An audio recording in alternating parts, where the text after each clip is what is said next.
to lower your voice, nowhere to go. Tune in for the infamous morning show, giving the news that you need to know. So don't you dare miss a wake-up call. Then in the evening, I got all for y'all. Get your dose of daily vitamins. You know the Queen makes it make sense. So true.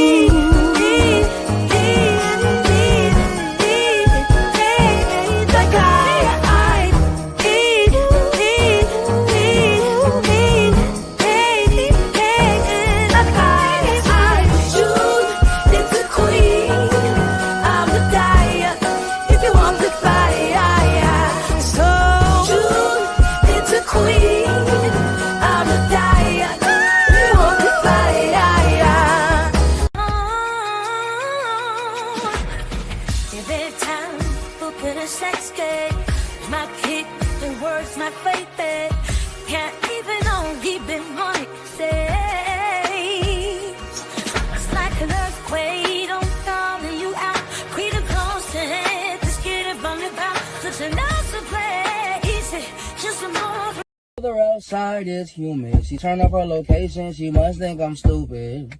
She wanna run the street, so let her ho, let her ho, let her ho. She doesn't show signs of stopping, so who am I to be cock blocking? I really hate to see you go. Let her ho, let her ho, let her ho. Outside is humid. She turned up her location. She must think I'm stupid. The weather outside is frosty. Don't got no go, smoking weed is his hobby.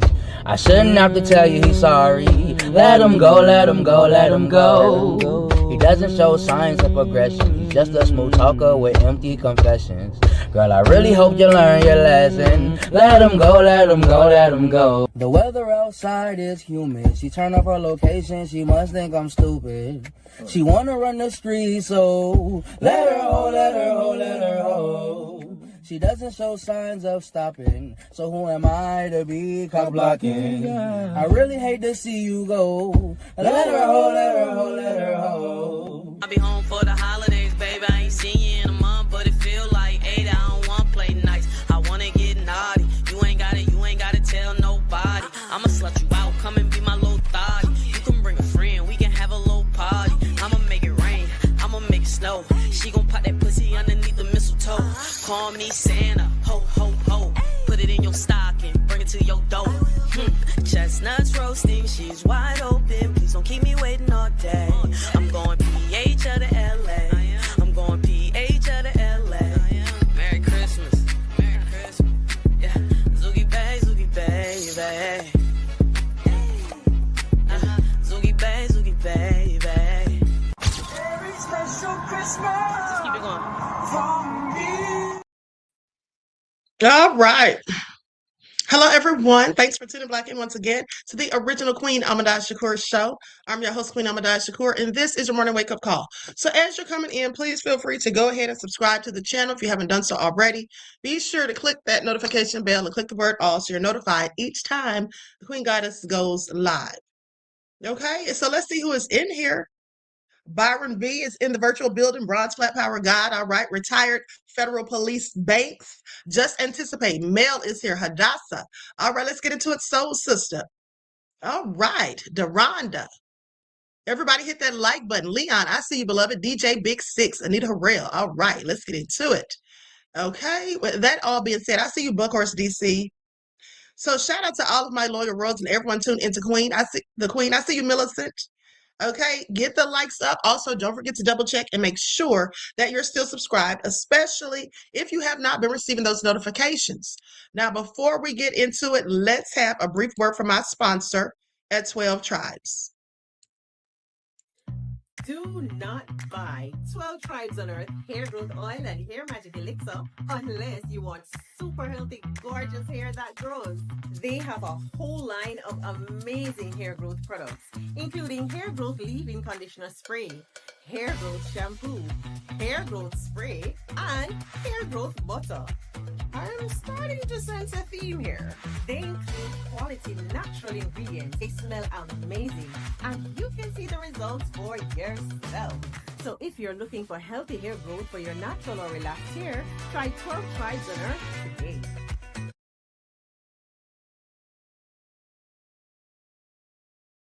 Okay, so with that all being said, don't forget you can purchase 12 Tribes Hair Oil at Etsy.com. Just look for Lisa Crafts. You can also find it at Walmart.com. And don't forget that she sells the beard oil. Okay, and so with that all being said, let's get into it. Okay, let's get into it. Hey, Leon. Now, listen. When I tell you all, y'all's president is a whole hot mess. Okay, y'all know that Trump is usually up in the wee hours of the night, just insulting people, being stupid, going on rants, and leaving all these insidious posts. Well, he was doing the same thing just hours ago. But not only that, some people on TikTok, they have discovered, so they say, how to unredact some of the files that were released on the 19th. Have you all heard about that? So they said they figured out how to unredact them because apparently the DOJ didn't do a very good job of doing so. Okay, so we're going to get into that. But first, let's go to some of these posts from Trump. Who has the worst late night hosts? CBS, ABC, or NBC? They all have three things in common: high salaries, no talent, really low ratings. Stephen Colbert is a pathetic train wreck with no talent or anything else necessary for show business success. Now, after being terminated by CBS, but left out to dry, he has actually gotten worse. Okay, along with his non-existent ratings, Stephen is running on hatred and fumes. Dead man walking. CBS should put him to sleep. Now it is the humanitarian thing to do.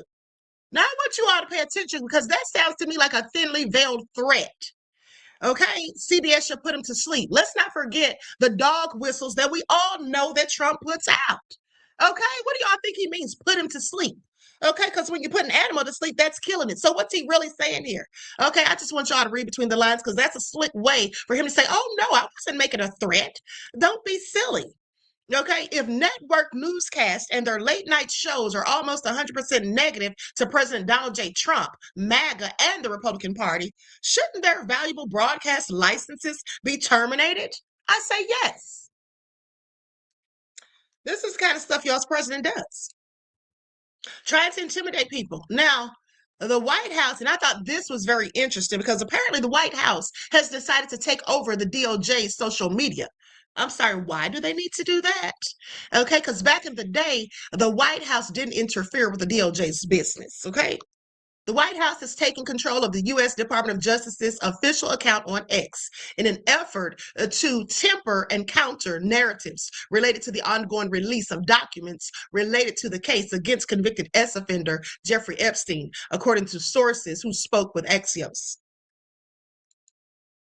Now, let's talk about these conspirators, these co-conspirators, because, you know, they can sit here and act like there's no client list, there was nobody else involved. But we all know, or we should know at least, that's all lies and BS. Because for one, what was Jeffrey Epstein initially charged with? Wasn't he charged with conspiracy, okay, to engage in trafficking? So if it was a conspiracy, that means there were other people helping him. So now for them to try to sit here and play us like we're stupid, like there was nothing else going on. Now, this is what Ben Masalis from the Midas Touch posted. This email from Epstein, Southern District of New York prosecutors in 2020 suggest that there are approximately 1.2 million records being imaged in just this one hard drive. There are likely other hard drives as well. I would not be surprised if there are actually tens of millions of records. Okay, do y'all hear this? This is absolutely crazy. And this one says, following up on our phone conversation, a hard drive with the following production is being sent to the Southern District of New York via FedEx with the following production in the U.S. versus Epstein workspace.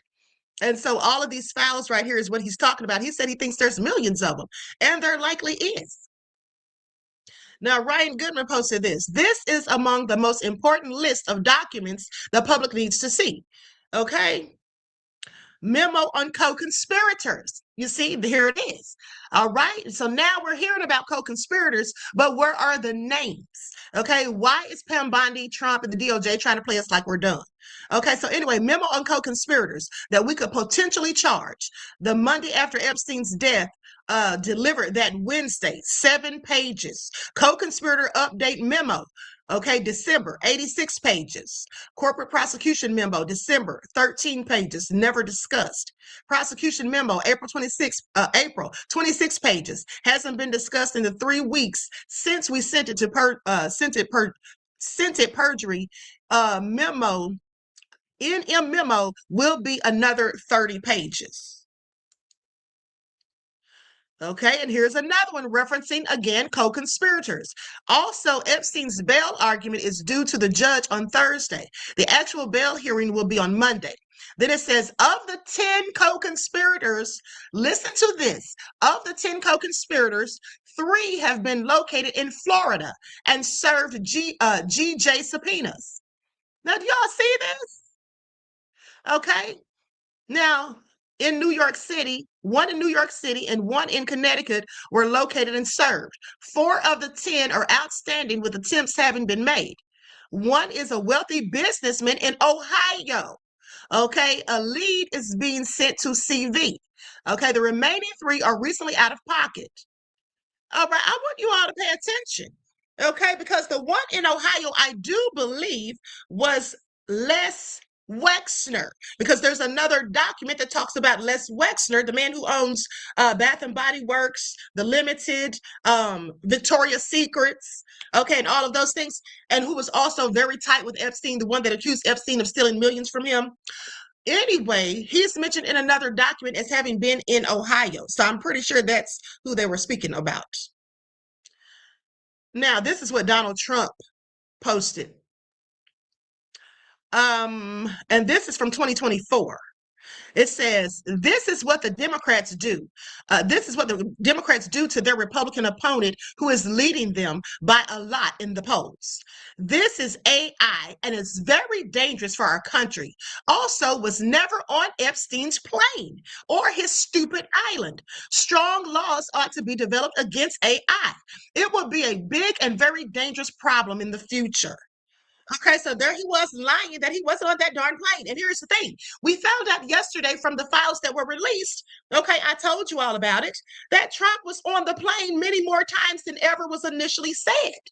So there he is lying last year, saying that he never even was on the plane.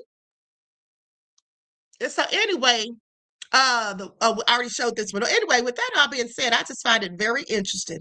Okay, I find it very interesting. All right, so that all being said, let's get into it. Now, as I was telling you, some people claim to have been able to unredact these documents. And I didn't have time to do all of that because I've been busy with other stuff, but I am going to go to it and so we can see if what they're saying to do actually works. Okay, now here is one of the documents that I thought was a little interesting. It was filled with salacious details, not really any information about names and whatnot. JT really in love with her. I don't know who JT is. Oh, that's JE. I'm sorry. So that'll be Jeffrey Epstein. Really in love with her. Think maybe said do sketch painting of blank. Took everything off. Naked. JE approached hand to chest. Doesn't recall what JE say. JE turns around and leans hand toward chest. Okay, move hand slowly and look. Had no response. So he touched Rotty blank. JE stayed touching nipples hard, got paid, left. Tell blank and other girls to tell him if uncomfortable with not wanting to take off underwear. Okay, do y'all hear this? Recalls a lot of touching, didn't want to go think blank in relationship with someone. Okay, there's a whole bunch of stuff in here. Like I said, they're talking about all this sexual innuendo and whatnot. But like I said, nothing as far as any big names that I really saw. And they're still trying to stall us out. Another thing is Remember how Trump said yesterday in the broadcast that I showed you the clip where he said that he didn't like that Bill Clinton's pictures were being shown and all that? And I told you all, Trump is the main one who was talking about Bill Clinton and threw the man under the bus. But that's the same thing he did years ago when this whole thing came up. He started talking about Bill Clinton, and I believe I have that clip. Okay, so we're going to get into that momentarily. Likes up, everyone, please like and share. Now, here's the thing. Where is all the videos? Okay, where are all of the videos? Because if you all remember, I told you a few years ago, probably 4 or 5, how we saw the FBI when they raided Jeffrey Epstein's residence. They were taking boxes and there were videotapes and CDs and things in those boxes. So where's all of that stuff? But also this report came out a few months ago. I don't know how I missed it, but they were talking about the details emerging from his 7-story mansion. And then they talked about all these cameras that he had. So if he had all of these surveillance cameras, we know that there is footage somewhere. Okay. It says 60 million Manhattan, his 60 million pound Manhattan mansion was a lair filled with hidden surveillance cameras and bizarre artwork. According to shocking new details, the convicted PDF file's 7-story home just off Fifth Avenue was secretly wired with surveillance devices, including cameras positioned over his bed and in adjoining rooms. Several of his victims say he filmed guests without their knowledge. Isn't this a common theme that we hear about these people doing nefariousness? And some believe the footage was used to manipulate or blackmail. So where is the footage? Okay, now I know they're not going to release it for us to see, but why aren't they even talking about it? While no tapes have ever been released publicly, Epstein's properties in New York and Florida were both said to be equipped with recording systems. In 2021, artist Maria Farmer, who had worked as a receptionist at the home, claimed that she had seen secret surveillance rooms where staff monitor live video feeds from around the house. Now, she told The Sun that all of Epstein's residences had these mechanical rooms and tunnel systems. Y'all hear that? Tunnel systems? Okay, she said, I know this because Epstein told me. Now, these rooms were enormous, bigger than houses. I have no idea why anyone needs so many computers in one room, she said. There were pinhole cameras to record everything on every estate. The cameras were ubiquitous. They couldn't see them unless they were pointed out to you. That's how carefully he had them hidden. Now I'm going to show some of these pictures of Epstein's residence. I think the feds have the footage that, yeah, you know what, Mel? Of course they do. The DOJ has the footage, I'm pretty sure. I'm pretty sure. I mean, if I had to venture to guess, that's just what I would say.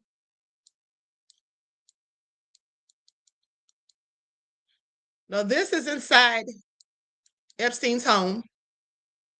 He had dreadful taste in furnishings and whatnot and decor. Okay, I don't know who was doing that. Looks a hot mess.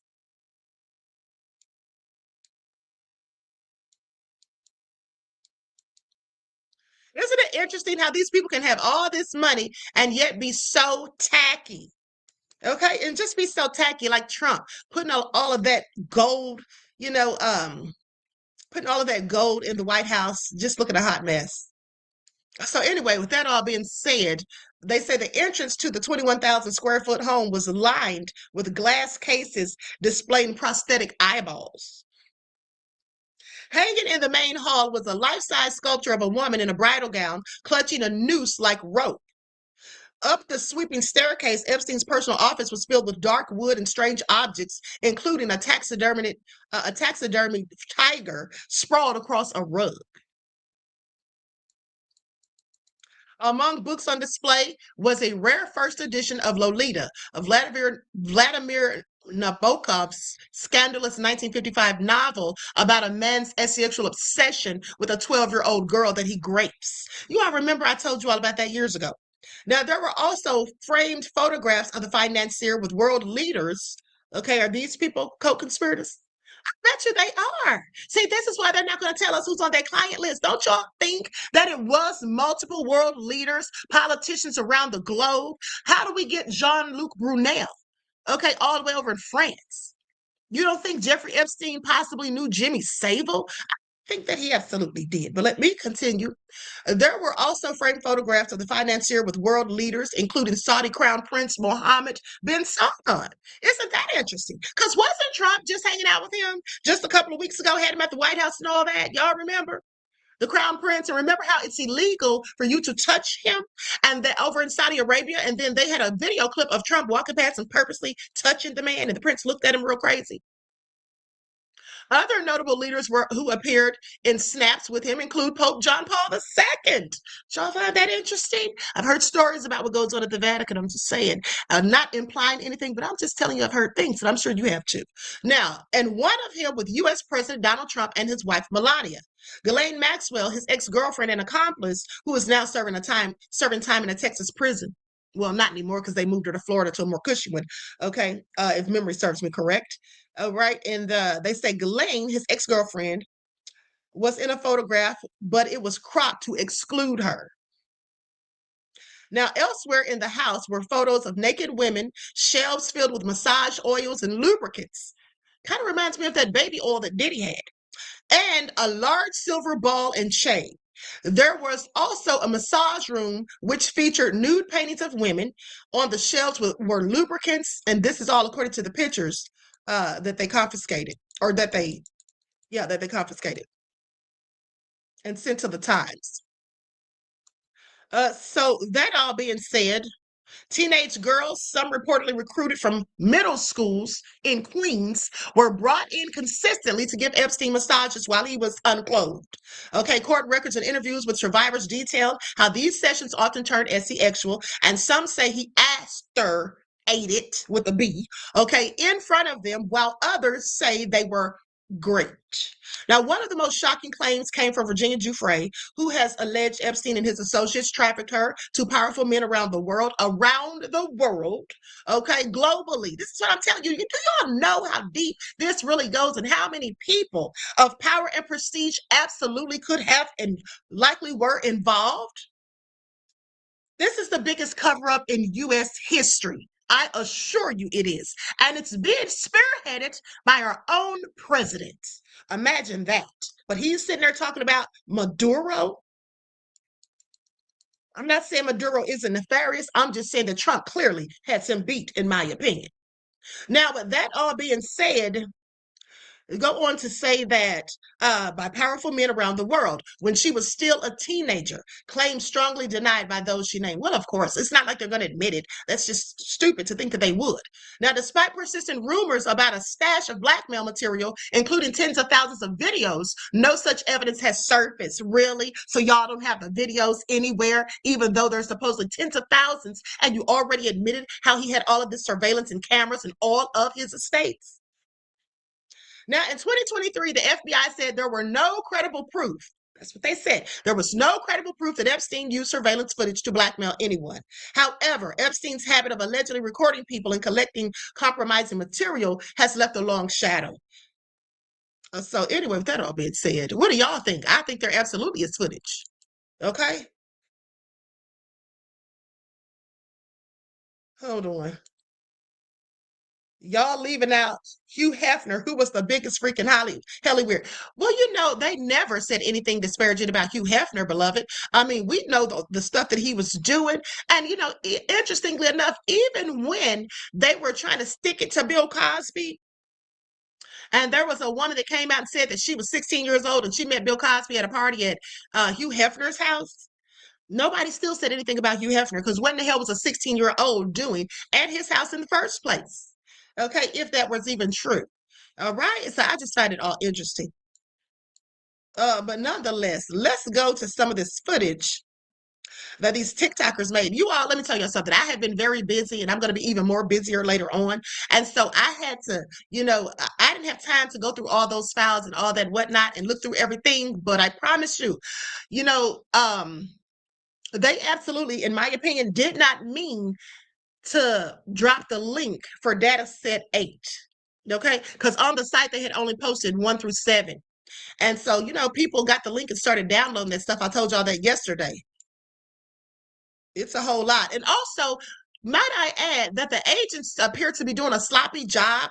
Okay, I don't know if they're rushing through it or whatever, and that's likely what they're doing, but because they're including stuff that they don't mean to include, okay, and things like that. And then another thing that I find interesting is supposedly they have been going on the internet.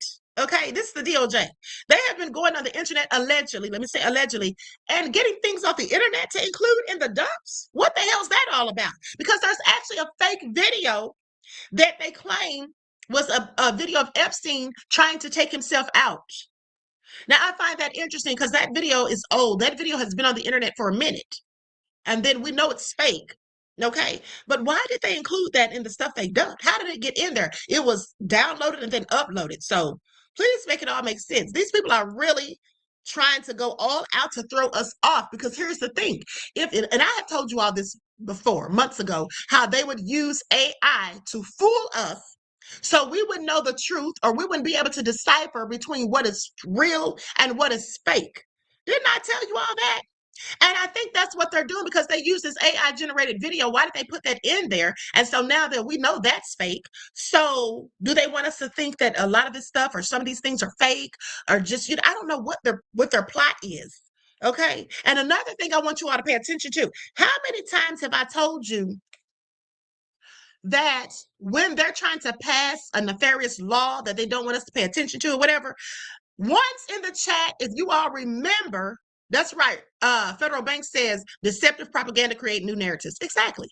But do you all remember, put one in the chat if you recall me ever telling you all that when they release certain bills and laws and things, they do it in the dark of nights, and they do it around holidays, around Thanksgiving and Christmas, because they know that everybody, most people at least, are preoccupied.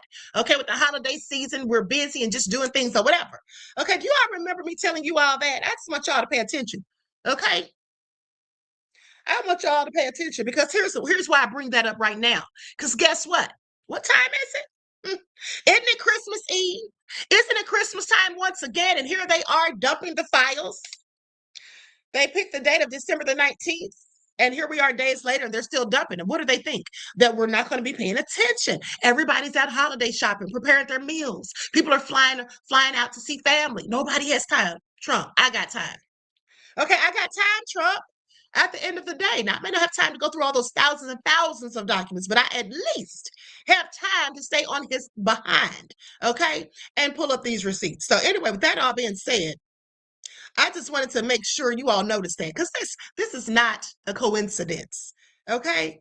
They know exactly what they're doing. Okay, so now, and this is what I meant to tell you all. Do you all know that letter that I showed you all yesterday?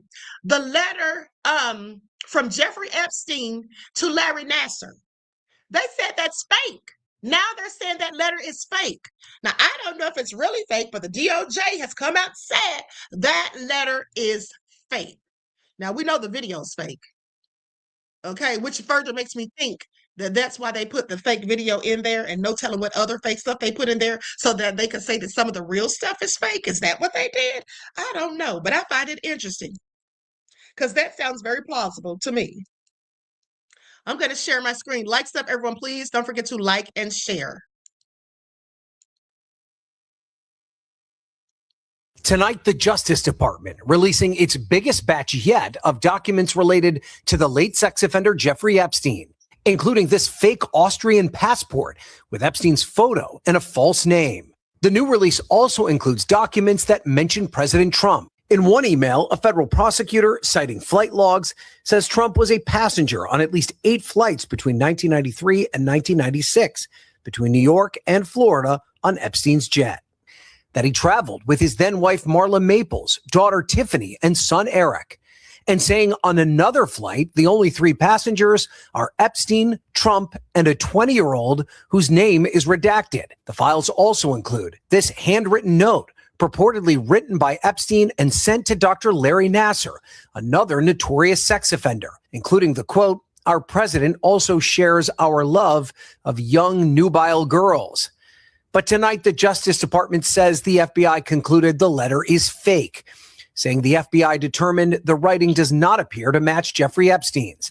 The letter was postmarked 3 days after Epstein's death and was sent from Northern Virginia when Epstein was jailed in New York, and that it did not include his inmate number, which is required for outgoing mail, calling it a reminder. Just because a document is released by the Department of Justice does not make the allegations or claims within the document factual. The president has said he broke off his relationship with Epstein decades ago, and President Trump has never been accused of any wrongdoing related to Epstein. Also revealed in the documents, in 2019, the FBI discussed interviewing 10 potential co-conspirators. Tonight, the top Senate Democrat wants more information on who they are and why they chose not to prosecute. You see how they sit up there and lie? They chose not to prosecute these people. Now, why is that? Okay, why is that? Now, let's talk about this fake video they tried to slide on in there.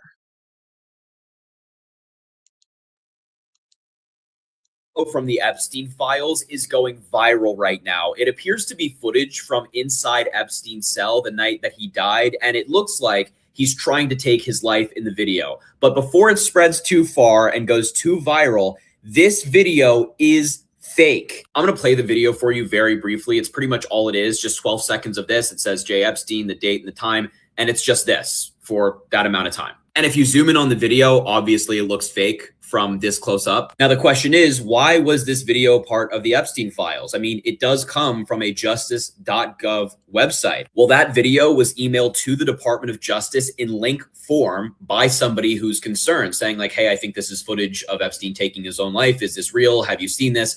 But that's how it got in, through this link and this email. And also, this video has been around since 2020 and was posted by somebody who said, I'm not good with this 3D graphics stuff. It's a fake video, and that's how it got into the DOJ files. Sticking to the facts and focusing on accuracy with this very sensitive conversation is vital. So if you see that video going viral, please call it out and please focus on the truth. This video from the Epstein files is going viral right now. It appears to be footage from inside.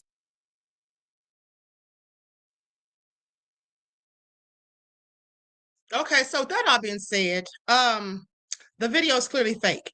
Now, thank you, Desmond. Desmond just sent me some breaking news on Diddy. We'll get into that in a bit. All right, let's go to this next clip. I just accidentally released 11,000 Jeffrey Epstein files that they hadn't publicly put out yet, but we got access to them. And at the end of this video, I'm going to show you how to access them. Here's what that looks like. It's volume 8 of the files, but you can see right now that they've only released 7 data sets. And so this is what I was telling you all about yesterday. When I said I downloaded a lot of those files, that's where I got the information from. It's from this dude right here, okay? Now, with that all being said, let's continue. Myself, the guys at Jmail, and the guys at DropSite, we've been investigating this. I partnered with them to kind of look at some of these files, and they got access to volume 8 early. You would just type it in the URL. It wasn't like indexable on search, but you could just type in the specific URL and it would just come up. You could download the entire zip file, and that's what we did. We've been looking through it. I want to go over some of it because I believe some of what we've seen directly contradicts the FBI's earlier statement that, oh, there's no evidence, or we did not uncover evidence that could predicate an investigation against uncharged third parties. That's what they told us, right? They said, we've already looked through the files. You don't need to see the files back in July. Of course, all the pressure has made them now start releasing some of this stuff.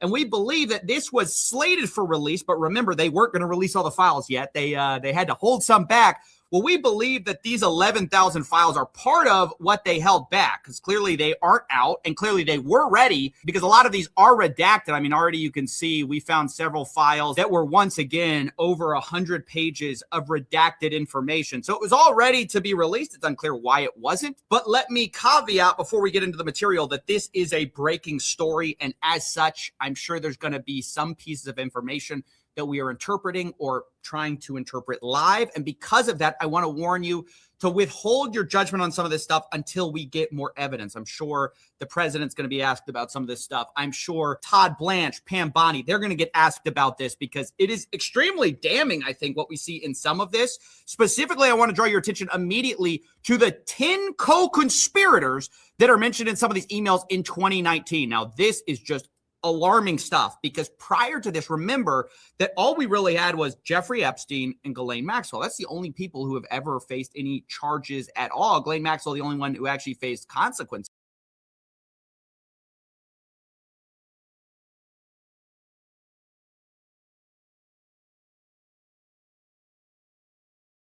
Sorry, beloveds, I didn't mean to do that. So let me add that back to the screen.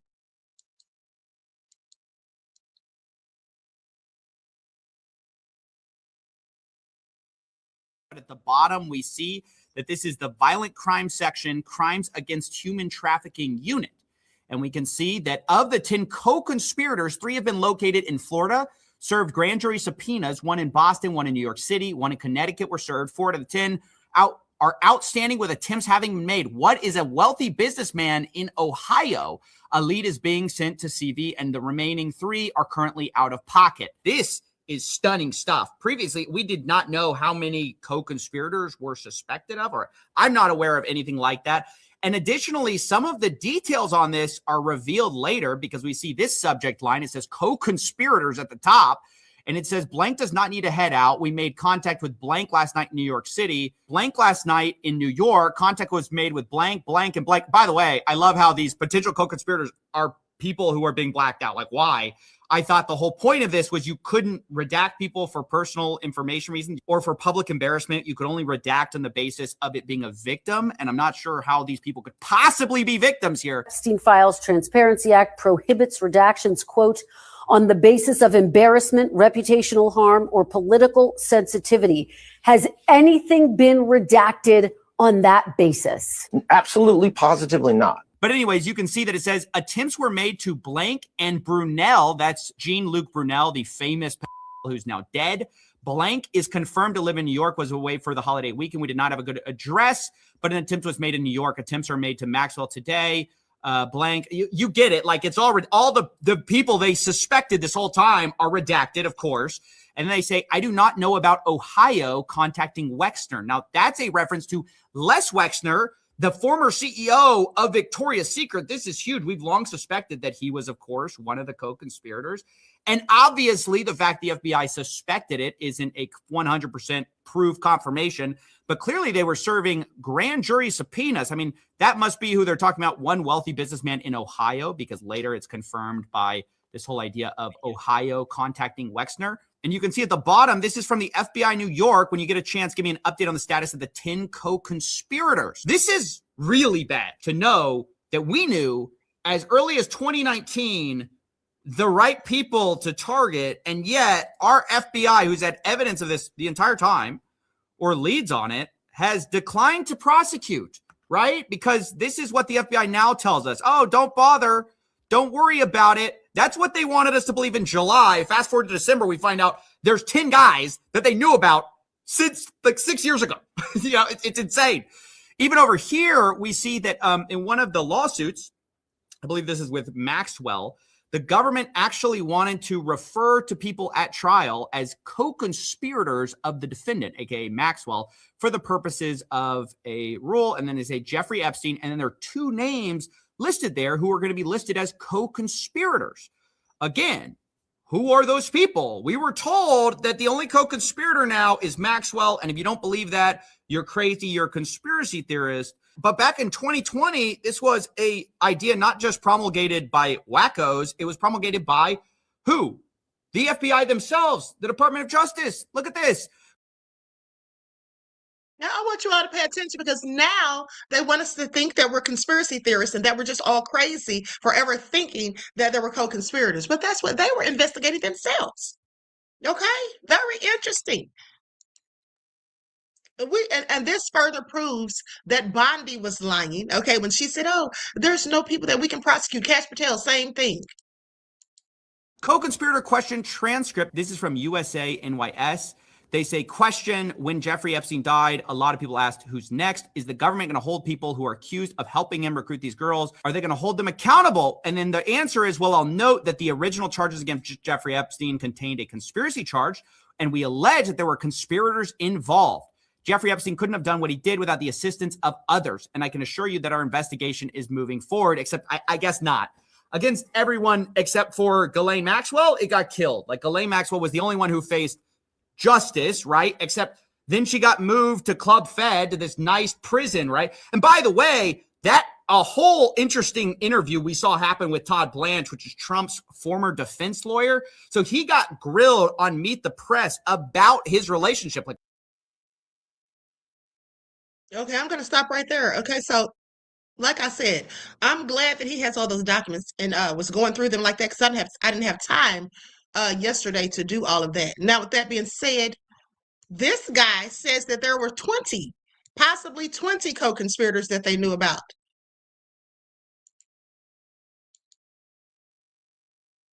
No, there are at least 20 men accused of sex crimes known to the FBI.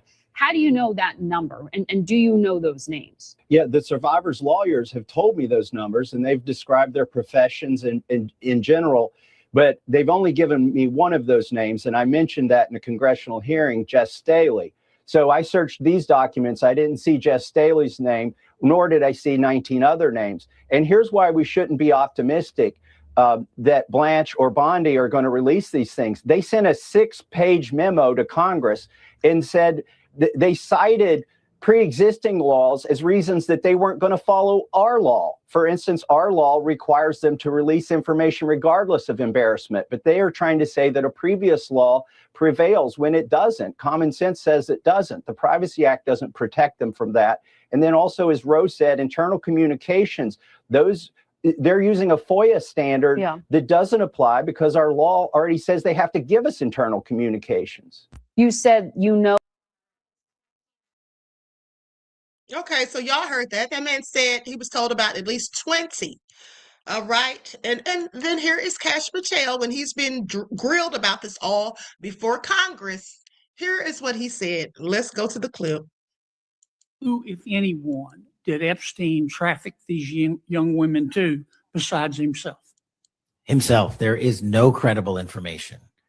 None. If there were, I would bring the case yesterday that he trafficked to other individuals. And the information we have, again, is limited. So the answer is no one? For the information that we have. In the files? In the case file. Who, if anyone, did Epstein?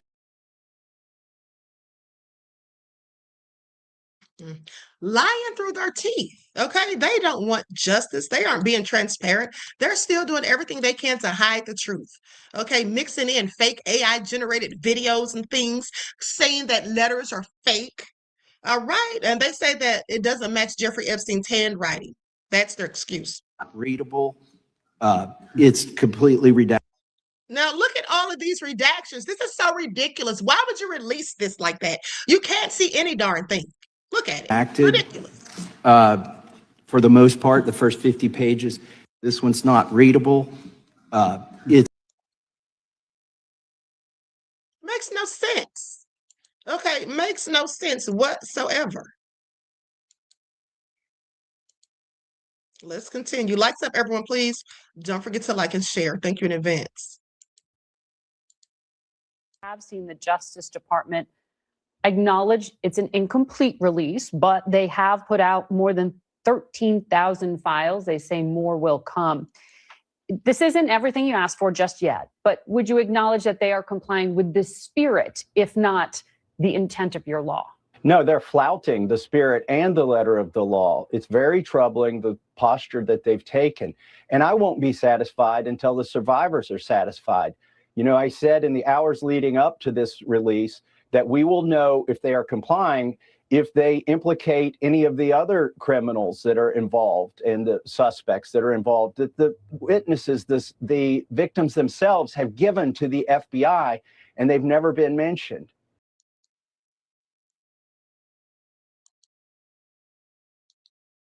Okay, here we go. Lights up, everyone. Don't forget to like and share. Do not let the Senate muck this bill up. And if you're a party to that in the Senate, you are part of this cover-up that we are trying to expose. I am sorry if one of your billionaire donors is going to get embarrassed because he went to Rape Island. That is what they have coming. In fact, they need to be on the other side of bars, a lot of them. Some of them will be embarrassed, but some of them need to go to prison, and the survivors know that. So how will we know if this bill has been successful? We will know when there are men, rich men in handcuffs being perp walked to the jail. And until then, this is still a cover-up. That is. Y'all heard it. Still a cover-up. Yeah, the biggest one in American history. Like this is so much bigger than Watergate or even Bill Clinton and Monica Lewinsky's nefarious scandal. We literally just figured out how to unredact some of the Epstein files that Trump's administration redacted. So the Trump administration is so incompetent that they used the improper formatting for redactions, meaning that on some of the files, all you got to do is copy the text, including the redactions, and then paste it in a notepad. When pasted, the actual redacted text shows. Watch, I'm doing it again right here. So this turns to this. This is what happens when you hire a criminal as president. We literally just figured out how to unredact some of the Epstein files that. Y'all see that? Total incompetence. Total incompetence. I find it also interesting. Now they know we have all of these sleuths on the internet these days. Okay. TikTok realizing they can just copy paste the redacted text to read what it says. Oh, look at this pesky redaction. Let's just get rid of that. No way. Try it. We're going to try it right now. Open in Adobe. All right. Now we're going to copy this. We're going to save it. And this is from the government website right here, justice.gov. One of the moment of truth. We're talking about this is the federal government, and they can't figure out how to put a black bar over some text. Just for context, this is not all files, but on multiple PDFs, the government, instead of redacting the information using the Adobe function, they highlighted the text with the black marker. Check page 41. Okay. I'm not suicidal. Defendants also attempted to conceal their criminal sex trafficking and abuse conduct by paying large sums of money to participant witnesses, including by paying for their attorney's fees and their case costs. Epstein also threatened harm to victims and helped release damaging stories about them to damage their credibility when they tried to go public with their stories of being sexually trafficked and abused. Why was that blocked? I don't know. For which Indictment Executory Authority acting on his behalf, payments from this account totaling almost $60,000 were transferred by wire to young women. Why would this be censored? The law didn't say you can make an exception for that. It doesn't make any sense. They're redacting any mention of anyone outside the known circle interacting with Epstein. People want to know who these people are. I think that's exactly what's going on. Indictment, an attorney who'd represented Epstein for decades, represents Defense Secretary Pete Hegseth and previously represented Donald Trump. So let me get this straight. The guy who was found to be wiring money, supposedly hush money, to these young girls never got indicted. He left his job. He got hired by the group that represents both the current defense secretary and Donald Trump. The files that were released now just came out with his name selectively redacted from them. Now, if anything, everyone is now starting to actually go back and look at some of these redacted discoveries, these files that have been released, and not just with the Epstein stuff, you guys, even with the UFO stuff, because now people are realizing how the United States government is supposed to be the smartest, most powerful nation in the world. And they actually don't know how to redact.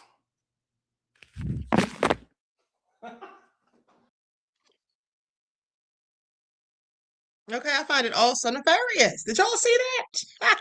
And some of the stuff you have to ask yourself, why were they redacting that? I mean, just trying to hide it all, I guess. Now, with that being said, remember how I have told you all that anytime there is a white man Okay, a big named white man, that is, not just any old white man, but a big time white man, billionaire status or whatever, they get into trouble about anything pertaining to sexual crimes. They always, it never fails, put a black man out there to try to put them in front of it. Haven't I told you all that? Once in the chat, if you have ever heard me tell you all that. Have I not told you all that?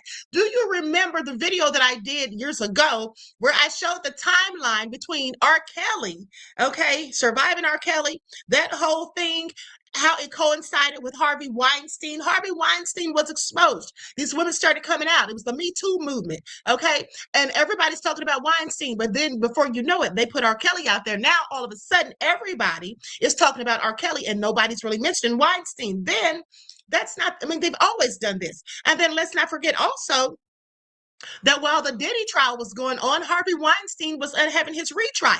Nobody was talking about it because everybody was focused on Diddy. See, this is what happens. We always focus on the block mind, and they know this. Everybody does, not just us, but everybody. And so therefore, when it's a white man being called out, what do? Besides put out a black man. Okay, this has been going on forever. If you have not read the minister Louis Farrakhan's book, The Secret Relationship Between Blacks and Yous, you should read it. Okay, you should read that. All right, Nicole says, busy day, but stopping by to wish you Merry Christmas, Queen and Royals. Love you all. Thank you, beloved, and a Merry Christmas to you. And I love you right black. I hope you have a blessed and wonderful day. Thank you for your kind words and your contribution, beloved. Peace, love, and blessings. And also, thank you for being a member for 8 months.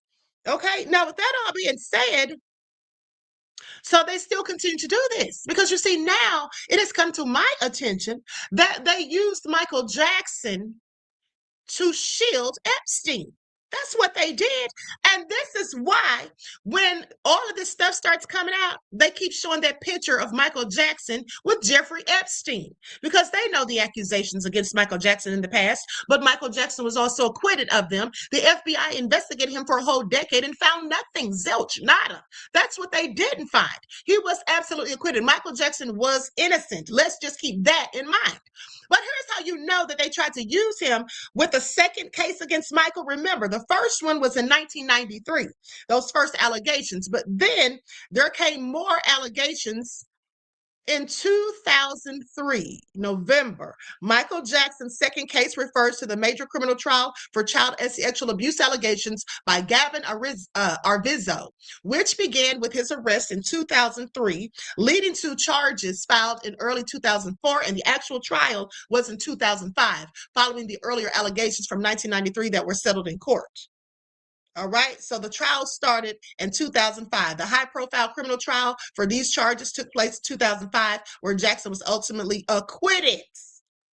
Okay, let's keep saying that. But here's the thing. What else happened in 2005? Oh, I'm so glad you asked. You see, Jeffrey Epstein was exposed. Now, it was in stages, not all at once.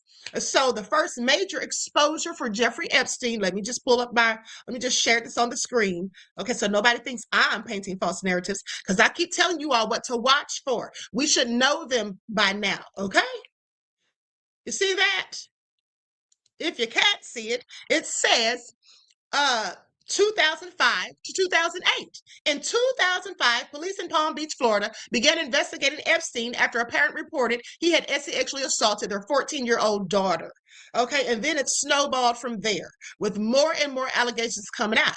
And like I said, and I want you to pay attention because here's the thing. Okay, here is the thing.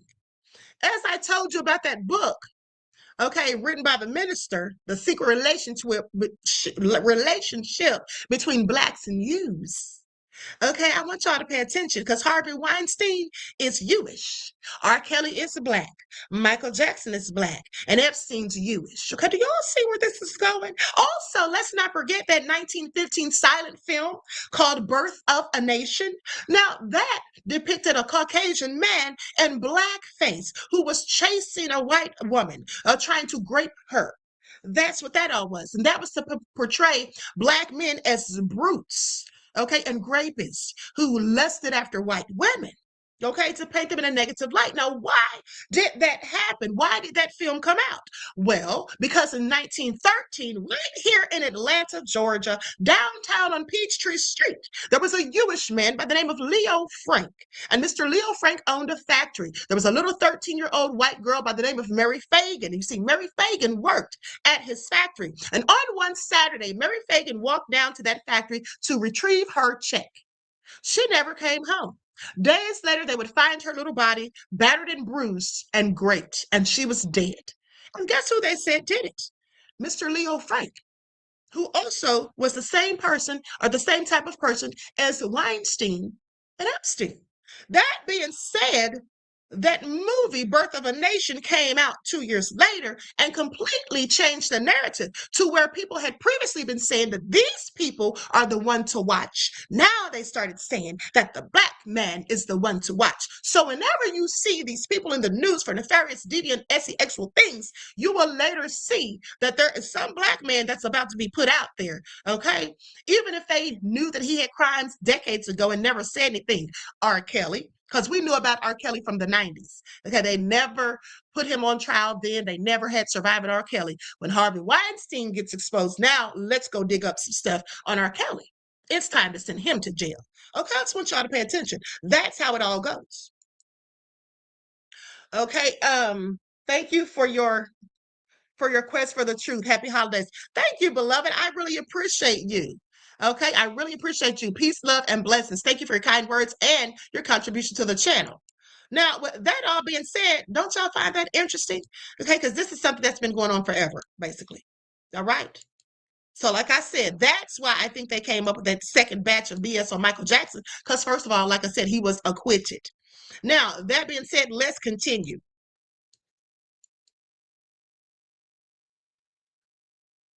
Now, this lady is talking about these new documents and Epstein's first victim, supposedly. This was someone from Virginia who I believe was in middle school. They were like 13 or 14 years old. Documents from the Department of Justice detailed Jeffrey Epstein's connection to the state of Michigan.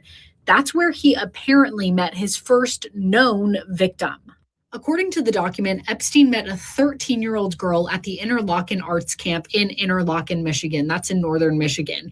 He himself had ties to that camp, starting there as a camper in 1967, and then later sponsoring a visitor's cabin on the campus until 2007.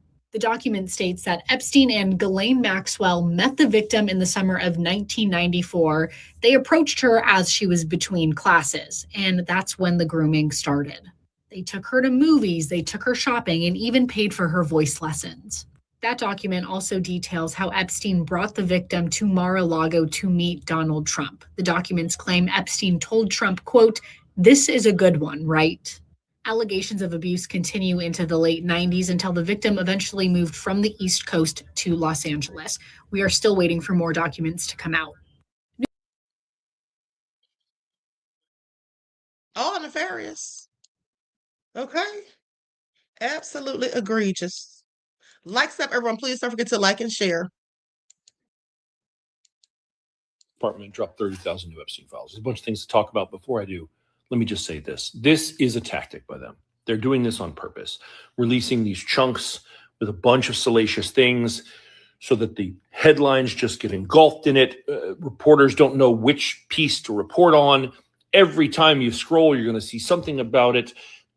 And they're hoping you just go, oh, I'm tired of hearing about it. It's the holidays, my family, I don't want to hear. That's what they're betting on. Believe me, the worst of it has not been released yet. They just want you to stop paying attention. Please don't. So quickly, first up, they released a fake CGI video of Epstein in his cell, allegedly taking his life. It's fake, it's not real. This was from a video that was made by an amateur CGI animator and posted on YouTube in 2020. And for some reason, now, we should all be asking ourselves, why in the world would they put that video in there? Okay, don't y'all think that is just so idiotic? I mean, did they not think that people, and here's the thing. Now, in case you all missed it, there has been a rumor going around, and of course, this has not been substantiated. Now, could it? But, you know, some people have been speculating that Trump is the one who had a hit put out on Epstein. Now, have any proof of any of this. I'm just saying, but people have been making videos about it and everything. And so I find that interesting because is that why they put that fake video in there to make it seem more plausible that he did it to himself? Okay, I think that's why they put the video in there. All right, I think that's why they put that fake video in there because why would you? Okay, why would you? But let's continue.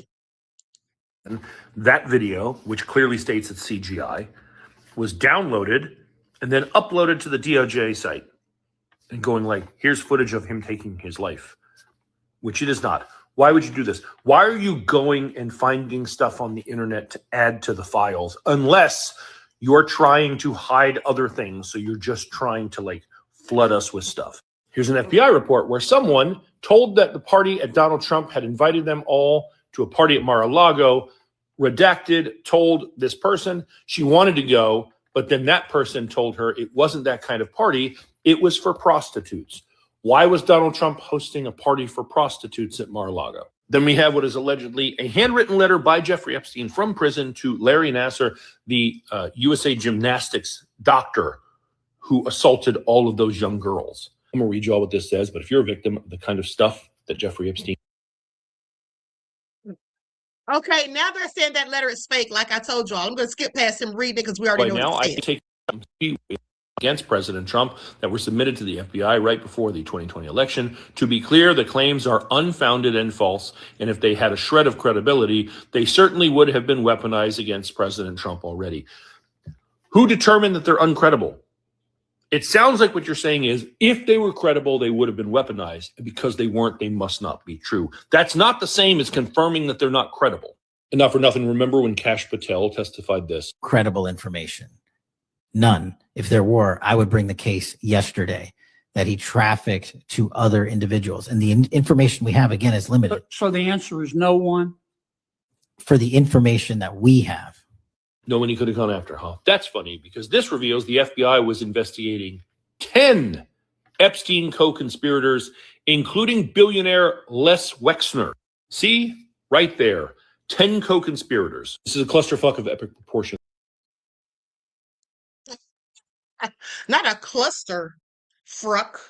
Okay, so you all see the lies just continue. I clearly should have watched Chizzy's video because he repeated a lot of stuff I said. Okay, now with that all being said, let's go to this last clip. Let's go to this last clip. Likes up, everyone, please like and share. And that's another thing. I think I told you all this yesterday. When Trump was on that video talking about he didn't want Bill Clinton's picture out there, and there's a lot of people's pictures and names being out there, and these people are innocent. They didn't do anything. They just knew Jeffrey Epstein from parties and whatnot. First of all, if they didn't do anything and they're all innocent, okay, Trump, how do you know that? You know that because why?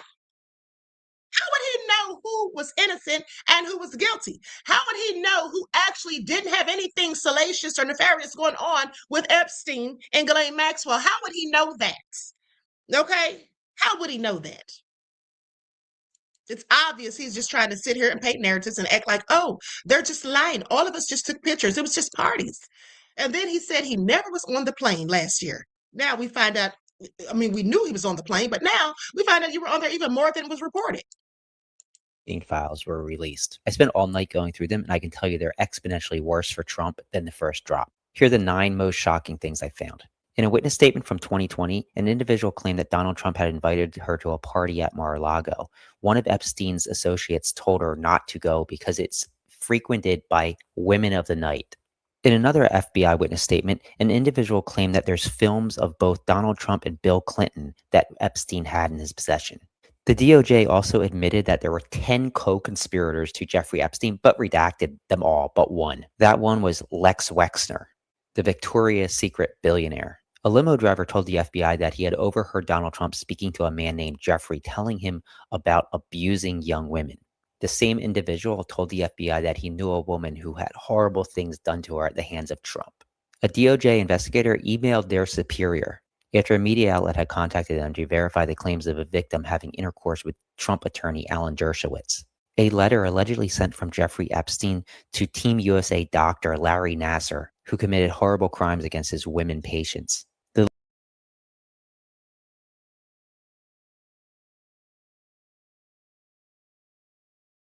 Oh, I forgot I'm muted. Okay, so I cut it off because we already saw the letter yesterday and just a minute ago. Okay, Nita to Mike's World says, I've been trying to tell my family about these devils since 2020. They thought I was crazy. I don't know why they thought you were crazy, beloved. We should all know that these people cannot be trusted. Okay, we absolutely cannot. They're not to be trusted, period. Let's go to this last clip. Now, this lady's also talking about Trump's limo driver, if I'm not mistaken. Epstein file dropped last night, and there is some really explosive stuff in it. Let me just cover a couple of the really most notable documents. And this is all deeply disturbing stuff, so huge trigger warning. So first, we have a 2020 email from a federal prosecutor just warning his team that, hey, Donald Trump shows up on Epstein's jet log way more times than we thought he was going to. And here's the actual document if you want to pause and read it. But basically, he says he is listed as a passenger at least 8 times between 1993 and 1996, including at least 4 flights on which Maxwell was also present. Remember how many times Donald Trump has said he barely knew her. We know this is a lie, but this is just more evidence. He knew her very, very well. This document is very disturbing. This is from a woman following up on a tip she had sent to the FBI saying, basically, I complained about Donald Trump because he was trafficking me. He also appears to have SA'd her. It's redacted, but one can infer. And then she seems to allege that she had been impregnated by one of the men who SA'd her and that her uncle and Donald Trump were present when her uncle unalived her baby. Gruesome stuff. Separately, we have a tip from Mark Epstein, who is Jeffrey Epstein's brother, basically saying, I am certain that Donald Trump ordered the unaliving of my brother in prison. So a lot of stuff redacted there, but even that's pretty explosive. And like I said, that right there, what Mark Epstein said, I believe, I agree with him. I think Trump did it too. I think that Trump had that done. I just do. Now, with that all being said, though, I definitely think that's why they put that fake video in there, to throw off the narrative, to change the narrative. And then there's this document, which is part of a testimony from a limo driver who drove Donald Trump in the Dallas area for a 2-year period. He said he overheard many, many phone conversations that Trump was having in the back of the car, often referring to someone named Jeffrey, talking a lot about different girls, talking a lot about allegations of abuse, just very sordid stuff that made the driver very uncomfortable. And then also this mentioned that maybe one of the victims was unalived intentionally, and it was staged as a suicide. Just the most sordid mob boss kind of stuff, all alleged by different people against our current president. Now, the Department of Justice is coming out and saying, well, you know, a lot of these documents have to be taken with a grain of salt. They're just accusations. But you guys, so many from so many different people. This is just rancid. It is just disgusting stuff. Please, if you are someone who is still somehow twisting your brain to say that Trump is innocent, stop and read what is there. This is a lot. It is deeply damning. And again, they're releasing this around the holidays and hoping you won't pay attention. So don't be manipulated that way. Pay attention. And remember, America, we deserve a president who is not being accused of this kind of just jaw-dropping criminality and abuse. This is really disgusting stuff. And we are not even done or even close to being done with the revelations here. Ooh, honey, it's all getting so nefarious. Okay, I'm just literally on the edge of my seat every day, waiting to see what else is next. Okay, now I know I lied and told y'all that was the next clip. Sorry, I forgot about this stuff about Carolyn Levitt. Okay, let's get into it. Hold on. Edward said, Democrats have been silent. Why? Okay, that's a good question. Maybe complicit. Honey, I told you I don't trust any of these people because they're just not doing anything for me. The Democrats, that is, they're just not doing much. Okay, just complaining. Trump's White House press secretary, Caroline Levitt, had another absolutely embarrassing meltdown on live television. And it might be the most awkward press briefing yet. She was pressed, and for good reason, about the deportation of Kilmar Abrego Garcia, the man wrongly deported to El Salvador. And Levitt actually proactively tried to frame it as a great legal triumph. She declared, you can call him a Maryland father, but he will never be a Maryland father. Take a listen to this. Nothing will change the fact that Abrego Garcia will never be a Maryland father. He will never live in the United States of America again. And the United States Supreme Court ruled unanimously that the President of the United States and the Secretary of State could not be compelled to forcibly retrieve this citizen of El Salvador who is currently locked up in a maximum security prison in his home country due to his MS-13 membership. Now, of course, it's only 25, 26 seconds we listened to, but there's a lot of lies in there. When she says the Supreme Court ruled that we can't be forced to get him out by force. Supreme Court didn't really weigh in on that. The Supreme Court said the deportation was wrong. The lower court's authority to determine that was valid, and that the Trump administration must facilitate the return of Abrego Garcia to the United States. The other aspect to this is if what she cares about is what the Supreme Court says, the Supreme Court has also previously ruled that it is against the law to imprison people without due process. And they are very selective and capricious about when the Supreme Court or any court decision actually matters to them based on whether they like it or not. So this was not a calm explanation about law and precedent. It was a performance that was cold and it was hostile and it dripped with contempt and lacked empathy and compassion. And it is merely political theater. Donald Trump. Political theater. That's exactly what it is. Now, this video is this lady. We're going to go to the footage. We're going to go to the footage in a moment. Let me make sure I have it first before I start sitting up here. Hold on, beloveds. Okay, yeah. So we're going to go to the video of the FBI when they were raiding Jeffrey Epstein's private island compound. Okay, and then I was trying to find the video, what I thought was a video of them taking boxes out of Epstein's house. Now, I could have sworn I did a whole video about that, but what I did find was pictures of the evidence in his house, the CDs and the tapes. So I'm going to show you all that in a minute, but I could have sworn that I showed you all a video years ago of them literally walking out with a box after box.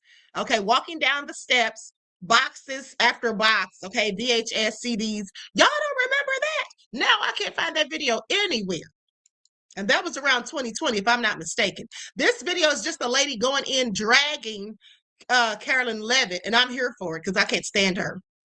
Caroline Levitt. If you're not Caroline Levitt, you can keep scrolling. I do in fact believe this may actually be reaching Caroline Levitt because she found herself with enough time to come and look at my Instagram stories yesterday. Caroline, I'm going to say this as someone who is older and wiser than you by 4 years. Your nurse injector hates you. Your nurse injector hates you. Like, there is simply no other explanation for what is happening in this photo. I went to my injector and I said, guess what? Tomorrow I'm going to be photographed by Vanity Fair. My nurse injector would say that is so incredible. And you know what we're not going to do today is put any needles in your face in order to allot for the 4 to 7 days that it takes for that swelling to typically go down. Instead, your injector went ahead and did this. So I would go ahead and not return to that injector if I were you, because that person is someone who's trying to sabotage you. And look, maybe you just went to the quickest and easiest person you could find. You knew you were getting a photo taken, no problem. I would assume between your billionaire husband and all of that campaign finance fraud that you would have enough money to go to someone who would know how to do your lips. You know what? Maybe this is better. Now those lips match the hateful and horrifying rhetoric and lies that you continue to spout on behalf of this grotesque administration. If anyone wants to come in and say, when they go low, we go higher, or don't come for people's looks, that I say, someone who continually denies others their dignity does not deserve any form of civility from me. Look, it's not my fault that these horribly botched lip filler holes are what she will now be most remembered for.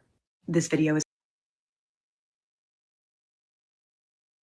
Hold on. Someone says, Soul Sister says, Queen, I saw that video where they were taking boxes and boxes out of his house, out of his home. You showed it on your channel. Thank you. Because I was like, am I crazy? Like, I could have sworn I had this video. Why can't I find it now? Okay, I don't know. I can't find that video anywhere now. Thank you, beloved. Okay, I'm glad you remember, because I'm like, I know I showed this. I remember them walking down the stairs outside of the house and everything. So anyway, probably scrubbed from the internet. Now, they say on this video, Caroline Levitt, I haven't watched this, but they say Caroline Levitt kicks out a reporter for saying this about Trump in the Epstein files. Let's see here.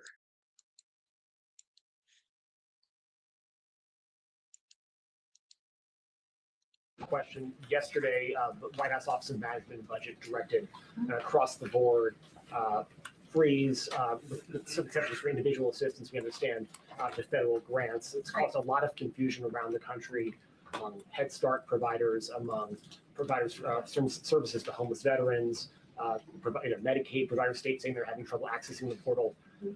Could you help us clear up some of the confusion, Yes. get some certainty to folks? And also, is that uncertainty, how does that uncertainty service the president's voters? Well, I think there's only uncertainty in this room amongst the media. There's no uncertainty in this building. So let me provide the certainty and the clarity that all of you need. This is not a blanket pause on federal assistance and grant programs from the Trump administration.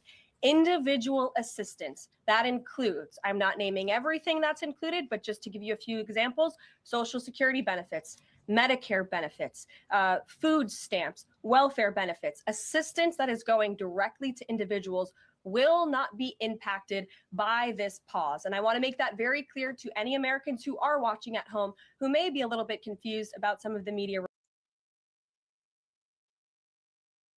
Okay, they didn't say anything about Epstein. I don't know why they put a fake title on that video.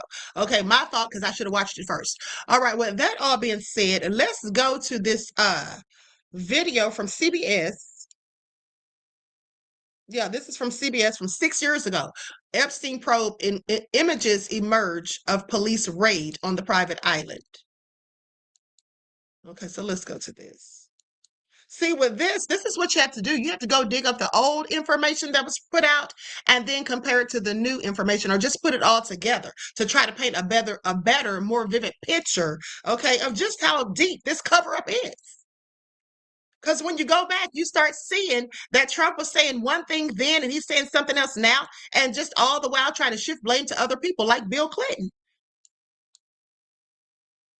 The images are silent, shot by a drone, posted on YouTube, and oddly mesmerizing.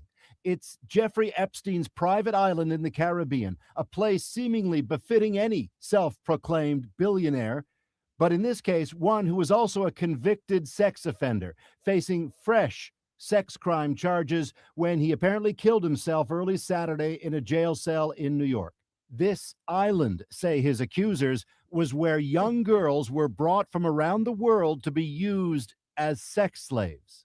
Look closely and you'll see New York police and FBI agents raiding the place yesterday. Seen clearly through the window, computers packed in red bubble wrap, ready to go, evidence freshly gathered, underlining the investigation into Epstein's world is far from over. As the lawyer for two of the women accusing Epstein told CBC News this morning, the number of Epstein's accusers is still growing. We've been hearing from more every day, and my team and I have been reviewing their cases, reviewing their evidence, their witnesses, vetting, the whole process we go through in every case. At the New York jail where Epstein reportedly hanged himself, 2 guards were today put on leave and the warden replaced in response to the death. But meanwhile, conspiracy theories live on. With word today, Epstein's death first came out, mysteriously enough, on 4chan, an online message board known for right-wing internet trolls. Then there's Donald Trump, seen here with Epstein in '92, who on the weekend retweeted the baseless suggestion Bill Clinton may have been involved in Epstein's demise. Today, he chose to emphasize Clinton flew on Epstein's private jet more than 24 times. So you have to ask, did Bill Clinton go to the island? That's the question. If you find that out, you're going to know a lot. And so on all of that and more, they search. Paul Hunter, CBC News. Now, how would Trump know that? Now, how would Trump know that? I'm sorry, what? How would he know that Bill Clinton flew on Epstein's plane more than a dozen times? Who told him that? You see what I'm talking about? He just says whatever, okay? Now he's acting like Bill Clinton's innocent. Oh, I hate Bill Clinton's out there in the pictures. People, they didn't do anything. They just knew him from parties. You literally told Pam Bondi weeks ago to investigate Bill Clinton and other prominent Democrats. He's been spewing Bill Clinton's name, saying this man had stuff going on with Epstein forever. And now when Bill Clinton calls him out on his BS and says, no, just release everything. Let it all come out in the wash. Now he's, oh, I don't want his name out there. I don't want. Trump, sit down somewhere. You are so stupid. Okay. Anyway, let's go to this clip. This is from 2022. Take a look inside Jeffrey Epstein's creepy Manhattan lair. Okay. Now, in this video, you will see the boxes of the tapes and CDs. Okay, I couldn't find the one where they were walking out with all these different boxes, but I did find this one. Okay, so let's go to this. Likes up, everyone, please. Like and share. Thank you in advance.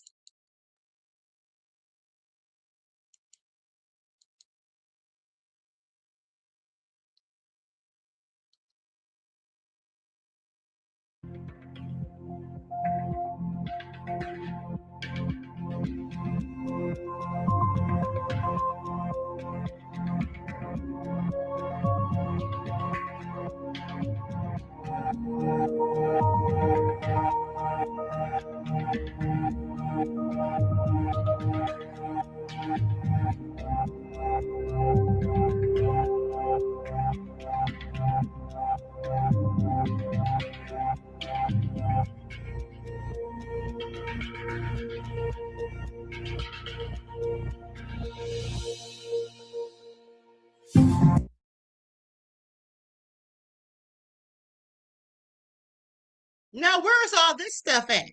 Okay, look at this. A cache of binders of photograph thumbnails corresponding to CDs. Where's all this footage at?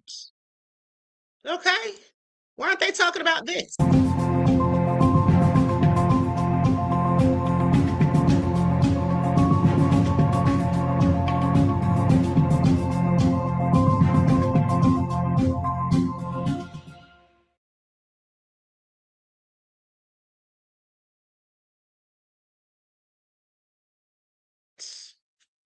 Okay, so like I said, but of course DC said, damn, he loaded. They have it and won't see the light of day, says DJ Big Six. Exactly. That's what it won't see, beloved. The light of day. You're absolutely right. I have to agree. Okay, so bottom line is Trump's still sitting out here lying, paint narratives, and just trying to play games or whatever. Pam Bondi seems to be in hiding. Has anyone seen her as of late? Where is she at? Somewhere under a rock? Okay. I find it all very interesting. But what really got me is that people literally figured out how to unredact some of those files. When I tell you, you have some serious internet sleuths on here, okay? I want y'all to pay attention. Now, with that being said, let's talk about what Diddy is up to. Okay, thank you, Desmond, for sending me this. This is breaking news about Diddy. Okay, it says, Diddy, judge acted like 13th juror, files new appeal of draconian sentence. Not draconian. Okay, so Diddy's legal team is ripping Judge Arun Subramanian, accusing him of crossing a line with a 50-month sentence and acting more like a juror than a judge. Now, Diddy filed a new appeal late Thursday evening, demanding his conviction be overturned and his release from prison, or at the very least, his sentence be lightened. Now, while his lawyers have previously filed multiple appeals, this one singles out Judge Subramanian for acting as the 13th juror in Diddy's criminal trial. Well, he did do that. I'm sorry. The judge was very biased, in my opinion. He absolutely was acting like a 13th juror. Okay, he was just doing too much. I quite frankly think he's racist. That's just what I thought. Now, in the docs, not saying that Diddy didn't deserve jail time, but I just really think that he was doing too much. Okay, those charges, we already know. We've already gone over it, the Mann Act charges and how that usually goes. And I find that he just did, something totally different in Diddy's case. So in the docs, lead appeal attorney Alexandra Shapiro claims the judge's draconian 50-month sentence is based on the conduct for which the actual jurors acquitted Diddy, namely the racketeering and ass trafficking counts. That's exactly what did. You're not supposed to do that. Shapiro claims that Subramanian incorrectly said during sentencing he could consider Diddy's behavior related to the more violent charges. He sure did say it. I was sitting right there. Now, even though he'd been acquitted of them, which she calls a violation of Diddy's constitutional rights. See, how does that make sense? If someone is acquitted of something, how do you get to then, as a judge, sentence them based on what they were acquitted of? That may as well have been found guilty if that's the case. Do you understand what I'm saying? That makes no sense. Okay, now with that all being said, Diddy's insisting that his sentence should only be based on the 2 counts of violating the Mann Act, transporting individuals for purpose of prostitution, for which he was convicted. So in previous appeals, Diddy's team has also argued that he did not actually set up the travel or payment for the male prostitutes and therefore did not violate the Mann Act. Federal prosecutors still have a couple of months to respond, but the case can go before the appellate court. All right, so what do you all think about that? What do you all think? Any ideas on how this is all going to pan out, beloveds? They make the rules up as they go along, says Prince of Judah. Yeah, they really do, especially as it pertains to people who look like me. Okay, especially as it pertains to people who look like me. That is absolutely what they do. Okay, Byron B says, did he do it? Well, he didn't do the trafficking and the RICO. Okay, that's for sure. Right now, with that all being said, oh my goodness, do you all remember? I almost forgot to tell you all this. We're out of here after this because I got things to do. All right, y'all do too. How many of you all are cooking? Put ones in the chat. Y'all know I don't celebrate Christmas. I don't celebrate Heli Days, but I still have things to do. Diddy is despicable, but that's too much time for those charges, says Nene. Right, exactly. And Diddy is despicable to a degree, absolutely. Well, not to a degree. He just quite frankly is. Okay.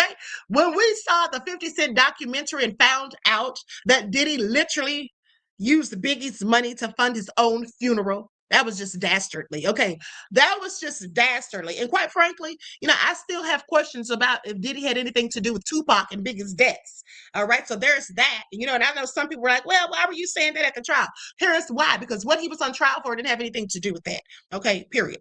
So with that all being said, hold on, you sent me a super chat. Well, thank you. Let me go see here. I need all of my coins, honey. I sure appreciate y'all who bother to send the queen a few coins, nonetheless. Okay, well, thank you, Desmond, beloved. I must have overlooked it, okay? I don't want to, I don't see it for some reason. Did you have an important message? I don't know why I can't see it. Anyway, sorry, Des, but thank you. I appreciate your contribution to the channel, beloved. Peace, love, and blessings. Now, with that all been said, let's continue because you all, this story, Leon said, Diddy served enough time. Yeah, for those charges he was convicted of, I have to agree. I absolutely have to agree. Now, with that all being said, do you all remember the story? Hold on.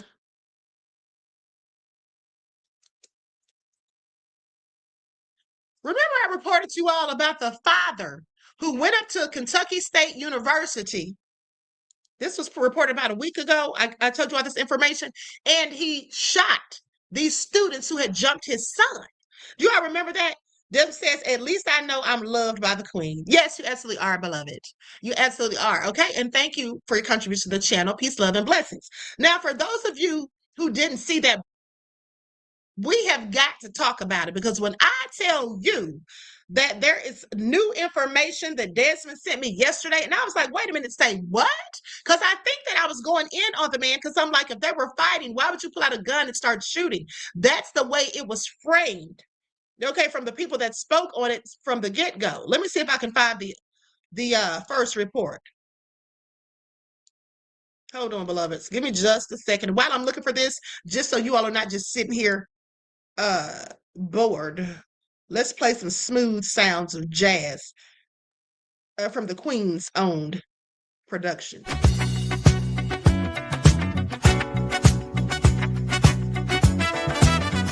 Lights shining down in the moonlight, girl can't help but feel this connection flow with every move. Go along the floor where you smile. Makes me want more. Heartbeat and sing. At the sound of soul, tonight we dance. Just lose control. I can't be. Okay, I found it. So let's get into it. This is the first report from a week ago. The man was first arrested. Now, after this new information comes out, honey, I couldn't do anything but shake my head. And I said, okay, I would have done the same damn thing. Okay, I would have done the same thing. Now, I don't condone violence unless it's in defense of yourself or someone else. On what led up to the deadly shooting at Kentucky State University last week. 48-year-old Jacob Bard from Evansville, Indiana, appeared in court yesterday. Bard is accused of shooting 2 KSU students, killing one and injuring the other. A detective with the Frankfort Police Department said Bard's son, a KSU student, and the 2 victims were part of an altercation involving multiple students. Reportedly, at the time of the shooting, Bard's son was on the ground. The detective said Bard and his wife were at KSU to pick up their son after he told them he was assaulted. So, would you agree that from your investigation, it was Mr. Bard and his wife were assured by campus security, meaning administration, that they would be safe and that they would be given an opportunity and allowed to remove their children from the residence hall? According to Detective Marco, the Bard family was being escorted by campus police when the fight between the 2 groups broke out. As of this morning, we do not know his next court date. Okay, now let me say this. Hold on.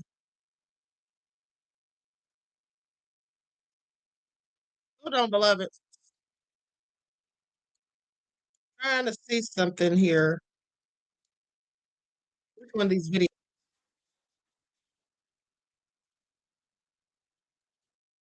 Okay, now, with that all being said, that was one of the first reports. That's not the actual report that I showed. The one that I showed basically said the same thing, but they didn't say that the parents were there to pick up the son, nor did they say that the son was on the ground.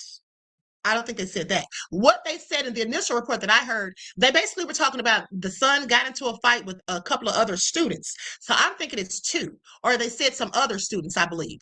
But I think it was more like they made it sound like it was a couple. Nonetheless, he shot 2 of them. Okay, so it seemed as if his son was in a fight and the father came and shot them. And I suggested, rather than shooting them, why didn't he just try to break it up, try to separate them or whatever? But as it turns out, it was a whole bunch of students, like maybe 20. Okay, and these people had been harassing this young man for quite some time. They had even broken into his room or robbed him. They'd come back and stolen property. I mean, they did all kinds of stuff. But anyway, let's go to this next report. This is one from yesterday where they say a man accused in deadly KSU shooting justified under the law. Because when Desmond sent me the article saying it was justified, I said, wait a minute, let me see what's going on here. Honey, when I tell you these people are nefarious, I would have done the same damn thing. It's just crazy. I don't know what is wrong with some of these young people. Who is raising them? I have so many questions. Bard is charged in the deadly shooting on Kentucky State University's campus earlier this month. His attorneys say he was justified for his actions. They spoke to our AJ Patel today in your big story at 11. Larry, Bard's attorney says Bard's son had been assaulted and robbed on multiple occasions this semester and felt his son was being threatened again by a crowd of as many as 30 people, some wearing ski masks, as he was moving him out of his dorm on the day of the shooting. When they were then exiting the lobby, there were now multiple people there taking pictures of Jacob Bard, his sons, his family, and making direct threats to them. And as Jacob observed this transpiring, that's when he armed himself with his wife's firearm in the vehicle. Attorney Jonathan Danks adds the family felt so unsafe, they called KSU police for assistance. They walk with a police officer towards the dormitory where this mob is amassed in the lobby. And as they approach the entrance, the mob comes rushing out. Jacob himself is struck. Multiple individuals are struck. Jacob's son is slammed into the concrete. It's extremely disheartening to think that when you go to college to prepare for your future, that this is the type of danger that's being propagated around you, and that the people that are in charge of keeping you safe, and when you report these things as you should, didn't take appropriate steps to make sure that these young men are safe. And Danks says Bard's 2 children that attended KSU are still concerned about their safety. The mother of the deceased student has openly posted on social media calling for Jacob's son to be murdered for revenge, has appealed to criminal gangs, specifically naming the Vice Lords, The family is receiving credible death threats, and the sons now are living in an undisclosed location for their own safety. It's been absolutely devastating for the family. For Jacob himself, while fully justified in the actions that he took, it's an absolutely tragic situation, and nobody ever wants to be put in a situation where you have to take somebody's life, especially that of a young man. Bard's case goes before a grand jury tomorrow. Larry? It's not too out of the way, you figured, until you found a... Okay, so you see, here's the thing. The mother of one of the victims is trying to act like, oh, her son was so innocent. He didn't do anything. He didn't do nothing. Okay, so here's what they say. The parents accused of the fatal Kentucky State University shooting argued that pulling the trigger was completely justified. Now, Jacob Lee Bard, 48 years old, of Evansville, Indiana, has been arrested in connection with the December 9th shooting that killed Dejon Darrell Fox Jr. and injured another student outside of the Whitney M. Young Jr. Residence Hall. So on Monday, December the 22nd, Bard's attorneys issued a 5-page statement detailing Bard's account. It comes just hours before a Franklin County grand jury would reportedly convene to decide whether or not to indict him. So according to Danks & Danks law firm, Bard's sons were reportedly assaulted in their dorm rooms on multiple occasions ever since October. The letter states that his 18 and 19-year-old children were enrolled at Kentucky State University and members of the baseball team. They say each of Bard's sons were high school honor students, well-behaved, well-liked, and athletically talented. Sounds like these people were haters. Okay, on October the 11th, the youngest Bard brother, his dorm room was reportedly burglarized. They say an organized group called the dormitory fire, or they pulled the dormitory fire alarm and then used fire extinguishers to disable the security cameras. Jacob's son reported the crime to the assigned residence assistant and to the campus police. Now, after reporting the crime, he immediately began receiving threats of physical violence and threats that you will die. Okay, now, and this is what the letter states. Now, they also allege that one of the involved parties had a firearm confiscated on campus. Fast forward to December the 6th. His son and 3 others were in his dorm room when 15 to 20 masked and armed individuals broke in. Now, according to the law firm, Bard and the other students were allegedly thrown to the ground and beat. This sounds like something you see on TV. So the assailants destroyed hundreds of dollars of property, including a school-issued laptop. This crime was reported to the resident assistant and to the KSU police and was captured by university security cameras. Okay, it's all on tape. Now then, just a day before the fatal shooting, 20 to 30 masked individuals gathered outside Bard's dorm room with baseball hats and other weapons.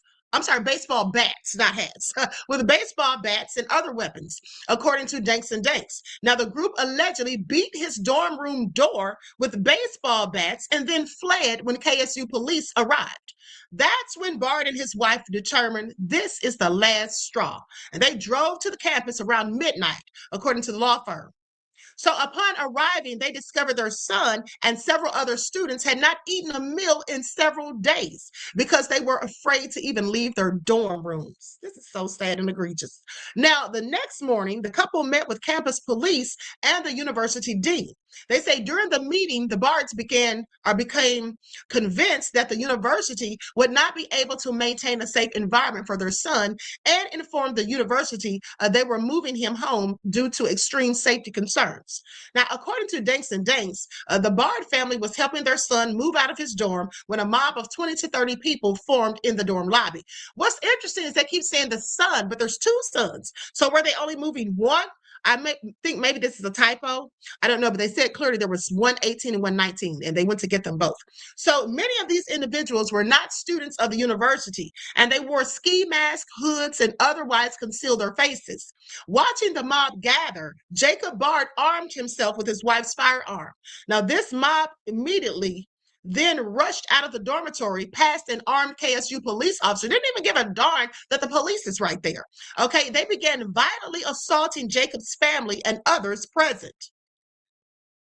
The news release alleges that the Bards attempted to retreat while taking punches, but his son was allegedly slammed into the concrete as multiple people climbed on top. Baby, when I tell you the chopper would have started spraying at that point. Okay, beating his head against the pavement. Are you serious? Imagine that as a parent, seeing somebody beating your child's head into the pavement, of multiple people. Okay, this is all crazy. Now, the officer on scene had completely lost control of the situation.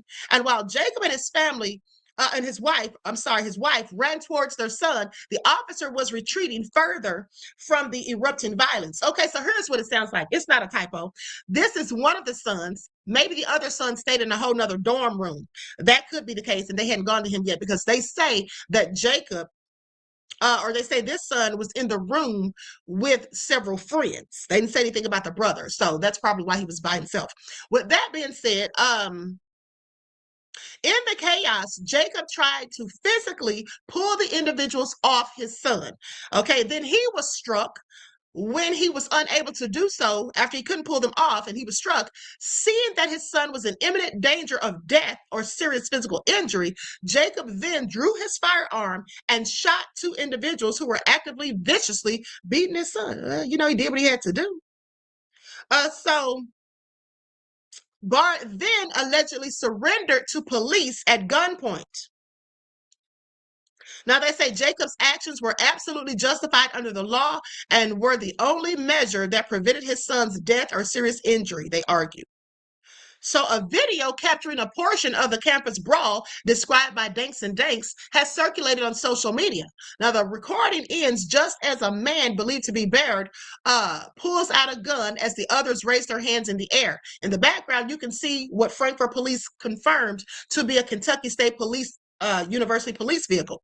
They said, we have collected that video and have that as well. Now, there were university officers present when this happened. Assistant Police Chief Scott Tracy said this on December the 10th. Said, I don't want to go into the details of it, but obviously when this happened, they acted quickly and were able to prevent any further injuries and get that individual into custody. The police also captured on security camera footage. They also captured the incident on security camera footage. So Laura Marco, a detective with the Frankfurt Police Department, provided more context during her testimony at Bard's court appearance on December the 16th, saying, based on my interviews with family from them, they told me that the reason they were there to get their son was that he called them and told them he was assaulted. Now, she affirmed the couple was there to take him home. So he walked up there, opened the door, and when he opened the door, that's when both sides clashed and came outside onto the sidewalk. There were multiple people attacking other multiple people. And then, a gun went off twice. Marco said Bart admitting to pulling the trigger. He admitted to pulling the trigger. She noted that videos of the scene are being reviewed and that the extent to which the two victims of the shooting were involved is currently unclear. When asked if she saw the victims do anything, she said, I didn't see either of them do anything. And when asked if either of them was armed, Marco said, not that I'm aware of. Now, she also revealed that Bard's son was involved in an altercation in an elevator at the residence hall that same day and was allegedly the aggressor. Oh, wait a minute, didn't hear this. Now, when the doors opened, they came tumbling out, according to Marco. And his son and the fellow with his son, they were beating the victim on the ground in the hallway. Now, the officer left at one point, and during this time, one of the individuals involved in the prior assaults was in the building and began taking photographs of Jacob's sons.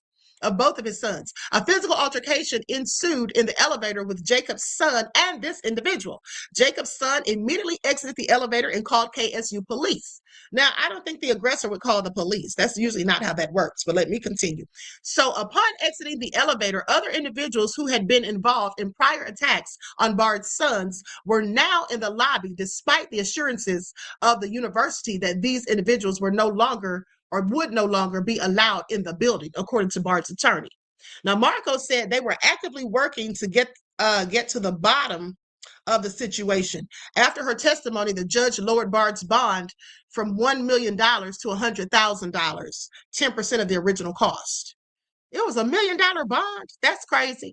Okay, now Bard has pleaded not guilty to charges of murder and first-degree assault.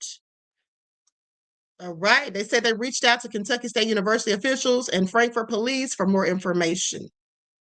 What do you all think? This sounds real crazy. Okay, it sounds like they were being harassed. I don't know, because if it's just two of them and 20 and 30 people and they're wearing ski masks and stuff, why are they even on campus? Because some of them clearly were not students. Black Airman said, I'll stand on the words of some of the students who were there. Yeah, exactly. Okay. Now, Marco is saying that she didn't see the other two doing anything. I don't think this man is lying. And if you have sons that are in school and they're making good grades and they're on the honor roll and they've never been in trouble, they're going to go off to college and all of a sudden start acting a fool and being the aggressor. Yeah, I don't believe that. Okay, I don't believe that. You know, we must keep in mind that sometimes things are not what they seem. Now, I'm not saying what Marco, who is, I think she's one of the officers or whatever that said she's going to review the videos and stuff. I'm not saying what she's saying isn't true, but she's saying that when the elevators opened, they're saying that the son was the aggressor. Well, it may have looked like that when the elevator opened. When the elevator was closed, somebody could have been punching me in my head, and then I started getting the better of them, okay, and crashed out on them when the elevator opened. That's all I'm saying. So we'll see how it all goes down, because I don't think those parents went up there looking for smoke.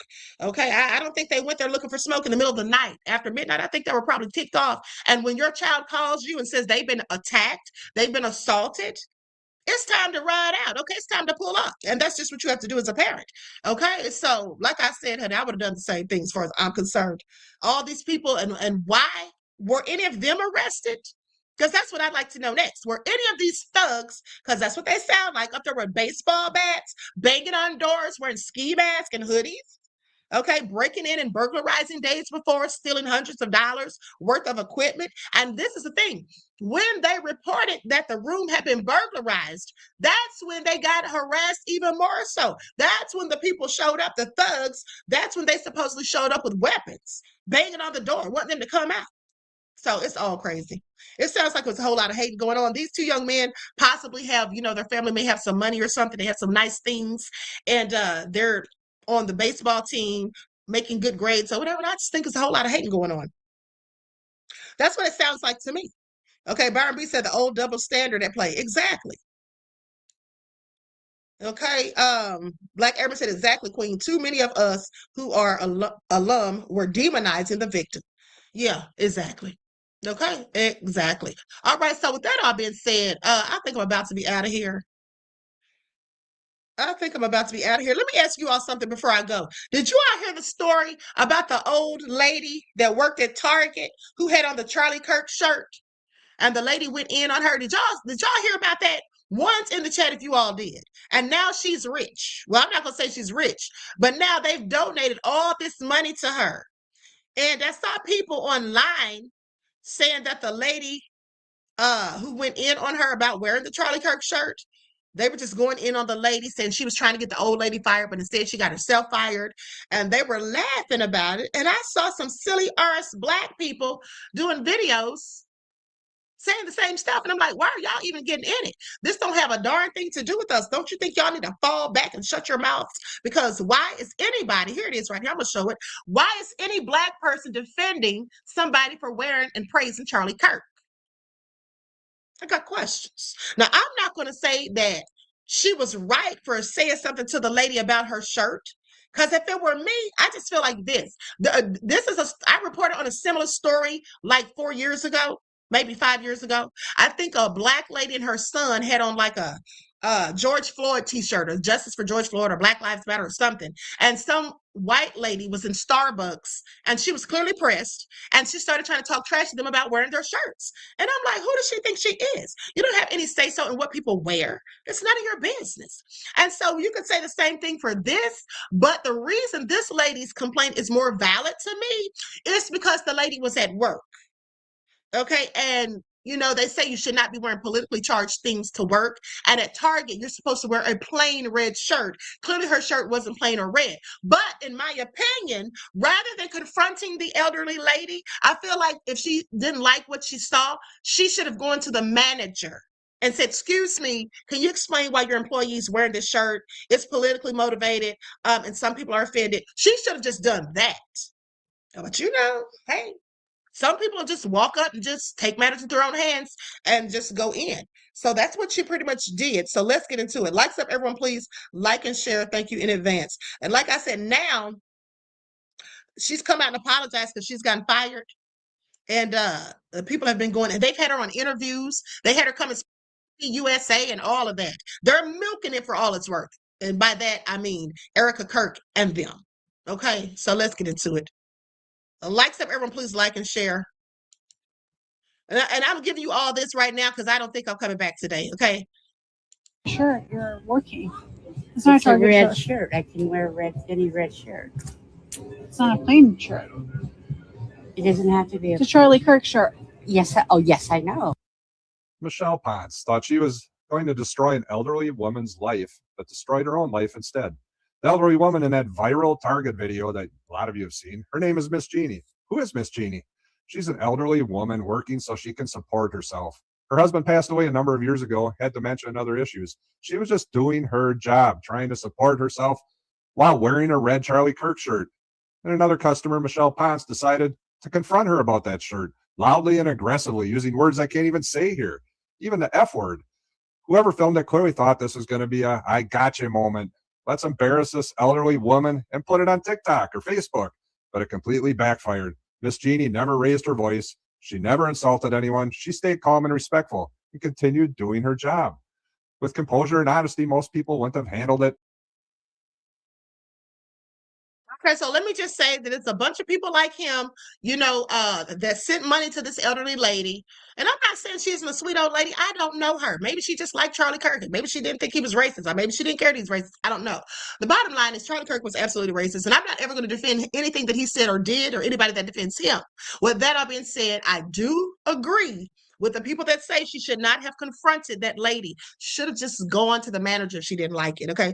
I'm not going to confront somebody. If they have on something that I don't like, I'm just not going to look, okay? Sometimes you just need to mind your own business. That's all I'm saying, okay? Just mind your own business. Now, let's go to the part where they talk about how she got fired.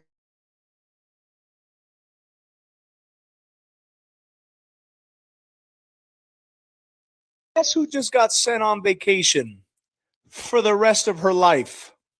This lady. This came almost immediately after her now previous employer posted this on their social media account after receiving tons and tons of emails, calls, messages in regards to that employee. But it brings us all to, where did you hear this from?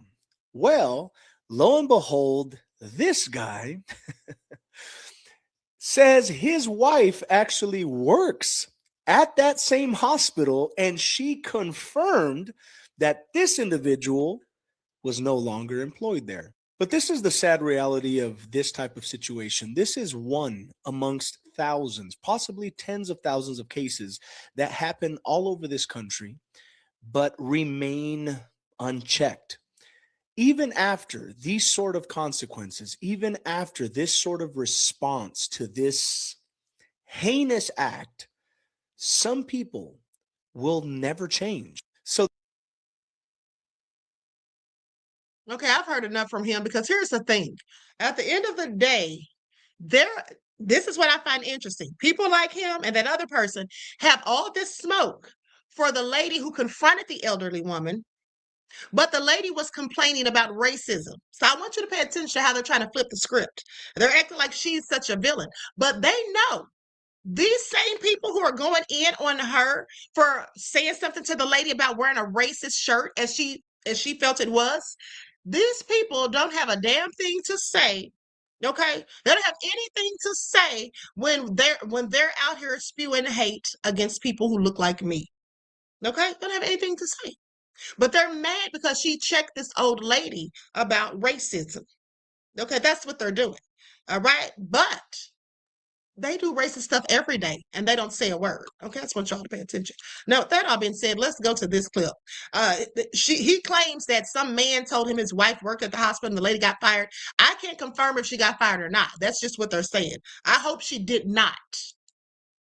Latest update on Miss Jeannie, the Target lady, and Michaela Ponce. So Michaela issued this apology. Pause to read if you want, but let's be real. She's not apologizing because she's sorry. She's apologizing because she got caught. Her statement goes on. She claims she takes full responsibility. She's apologized to Jeannie's family, to Target and Low Healthcare where she works, and to the Chico community. She said she allowed her emotions to take over and disrupted a sense of safety and respect in the workplace.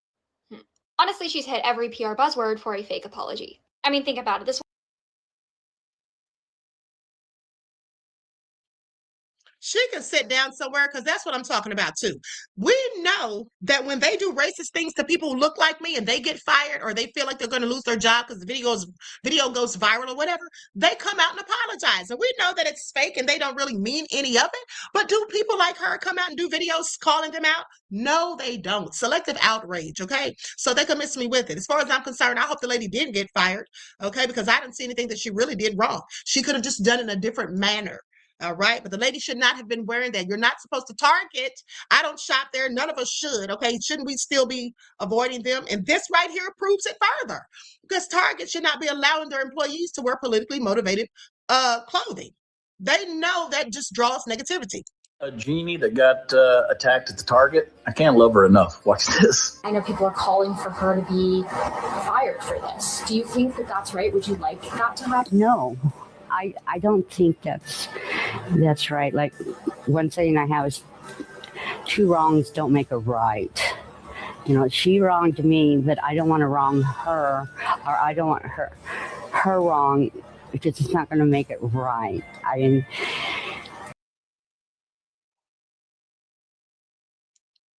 Okay, so they just made this lady famous, and here she is in another interview. And like I said, then they had her coming out on stage at TPSU, honey. I mean, they will find a way to grift. Upset. A lot of people are angry. They want repercussions for that woman. They want her to lose her job. They want, I guess, some sort of karma. But you've been on record. You don't want anything bad to happen to her. Why is that? 2 rights don't make a wrong. 2 wrongs don't make a right. I mean, I've always told my girls as they were growing up and stuff, you know, me wanting her to lose her job or go to jail or anything, that's, you know, that's not right. It's not, to my point of view, it's not humanly right. She made a mistake. She's paying for it, I guess, with all the, you know, the publicity that went the opposite. Okay, I'm gonna tell you like this. Mel says she's a racist. Talking about the old lady, I think the old lady is racist too. Okay, I'm sorry. Why in the hell you wearing a Charlie Kirk shirt? Girl, sit down somewhere. Okay, when one puts a quarter in the jukebox, be prepared to dance to the tune it plays. Byron B, I have never heard that. Okay, but I like it. All right. So anyway, let's go to her coming out on the stage with Turning Point USA.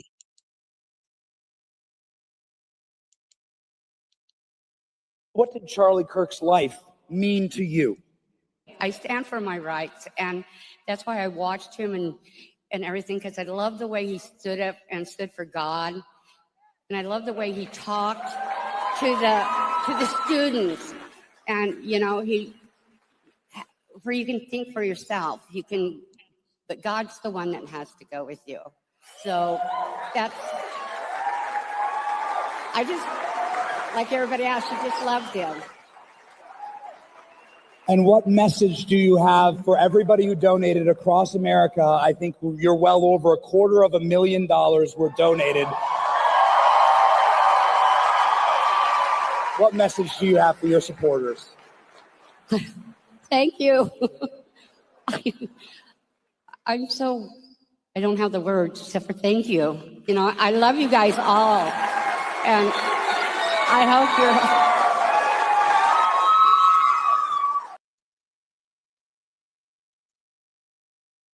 Y'all see that?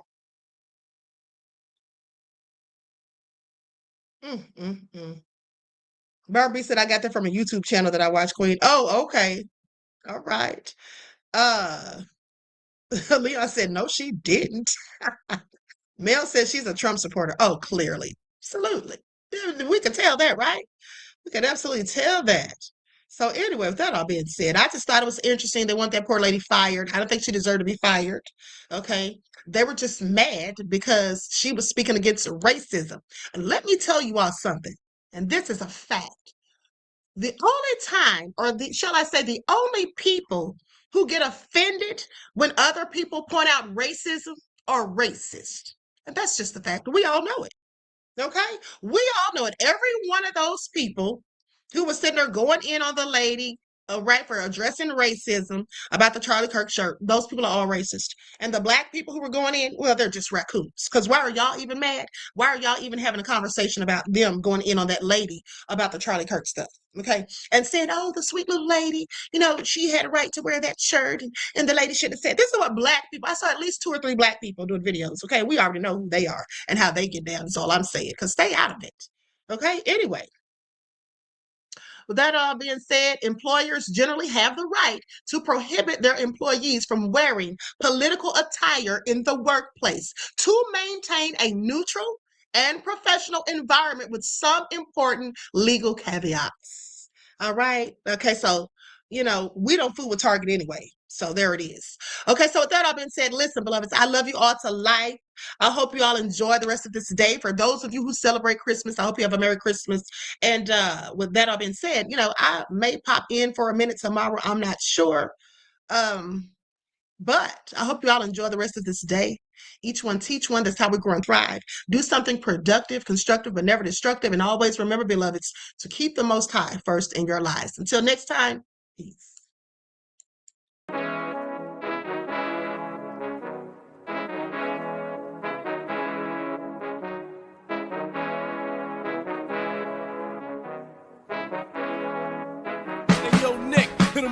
Gold all in my skin, God all in my blood, kings all in my circle. You touch one of mine and you're done. They show no love for the queen. Why you hating on me? Is it cause I'm free and I got Malcolm X in my jeans? I got dreams like King Luther, shed blood like Kunta. You ain't helping my people, I ain't got nothing to say to ya. I want all the smoke like hookah. Talking reparations, America won't be great until they give us compensation. I'm like, I'm the hottest right now. See a bunch of lames out here trying to jock on my style. They be doing too much. I'm the queen, it's too easy. It's like they all at Popeyes, how they be talking so greasy. I just sit back and laugh while these haters get madder. So nefarious how they don't want my pockets with cheddar. I tell them they can do better. These snakes in the grass can leave a bite on your ass, cause y'all be trusting too fast. I got my foot on the gas, other one on they necks. Dropping receipts on haters, you better show some respect. I'm never facing regrets, we only facing the threats. Running through every challenge like a relay, break no sweat. It's a cold game, so I got that blanket with me.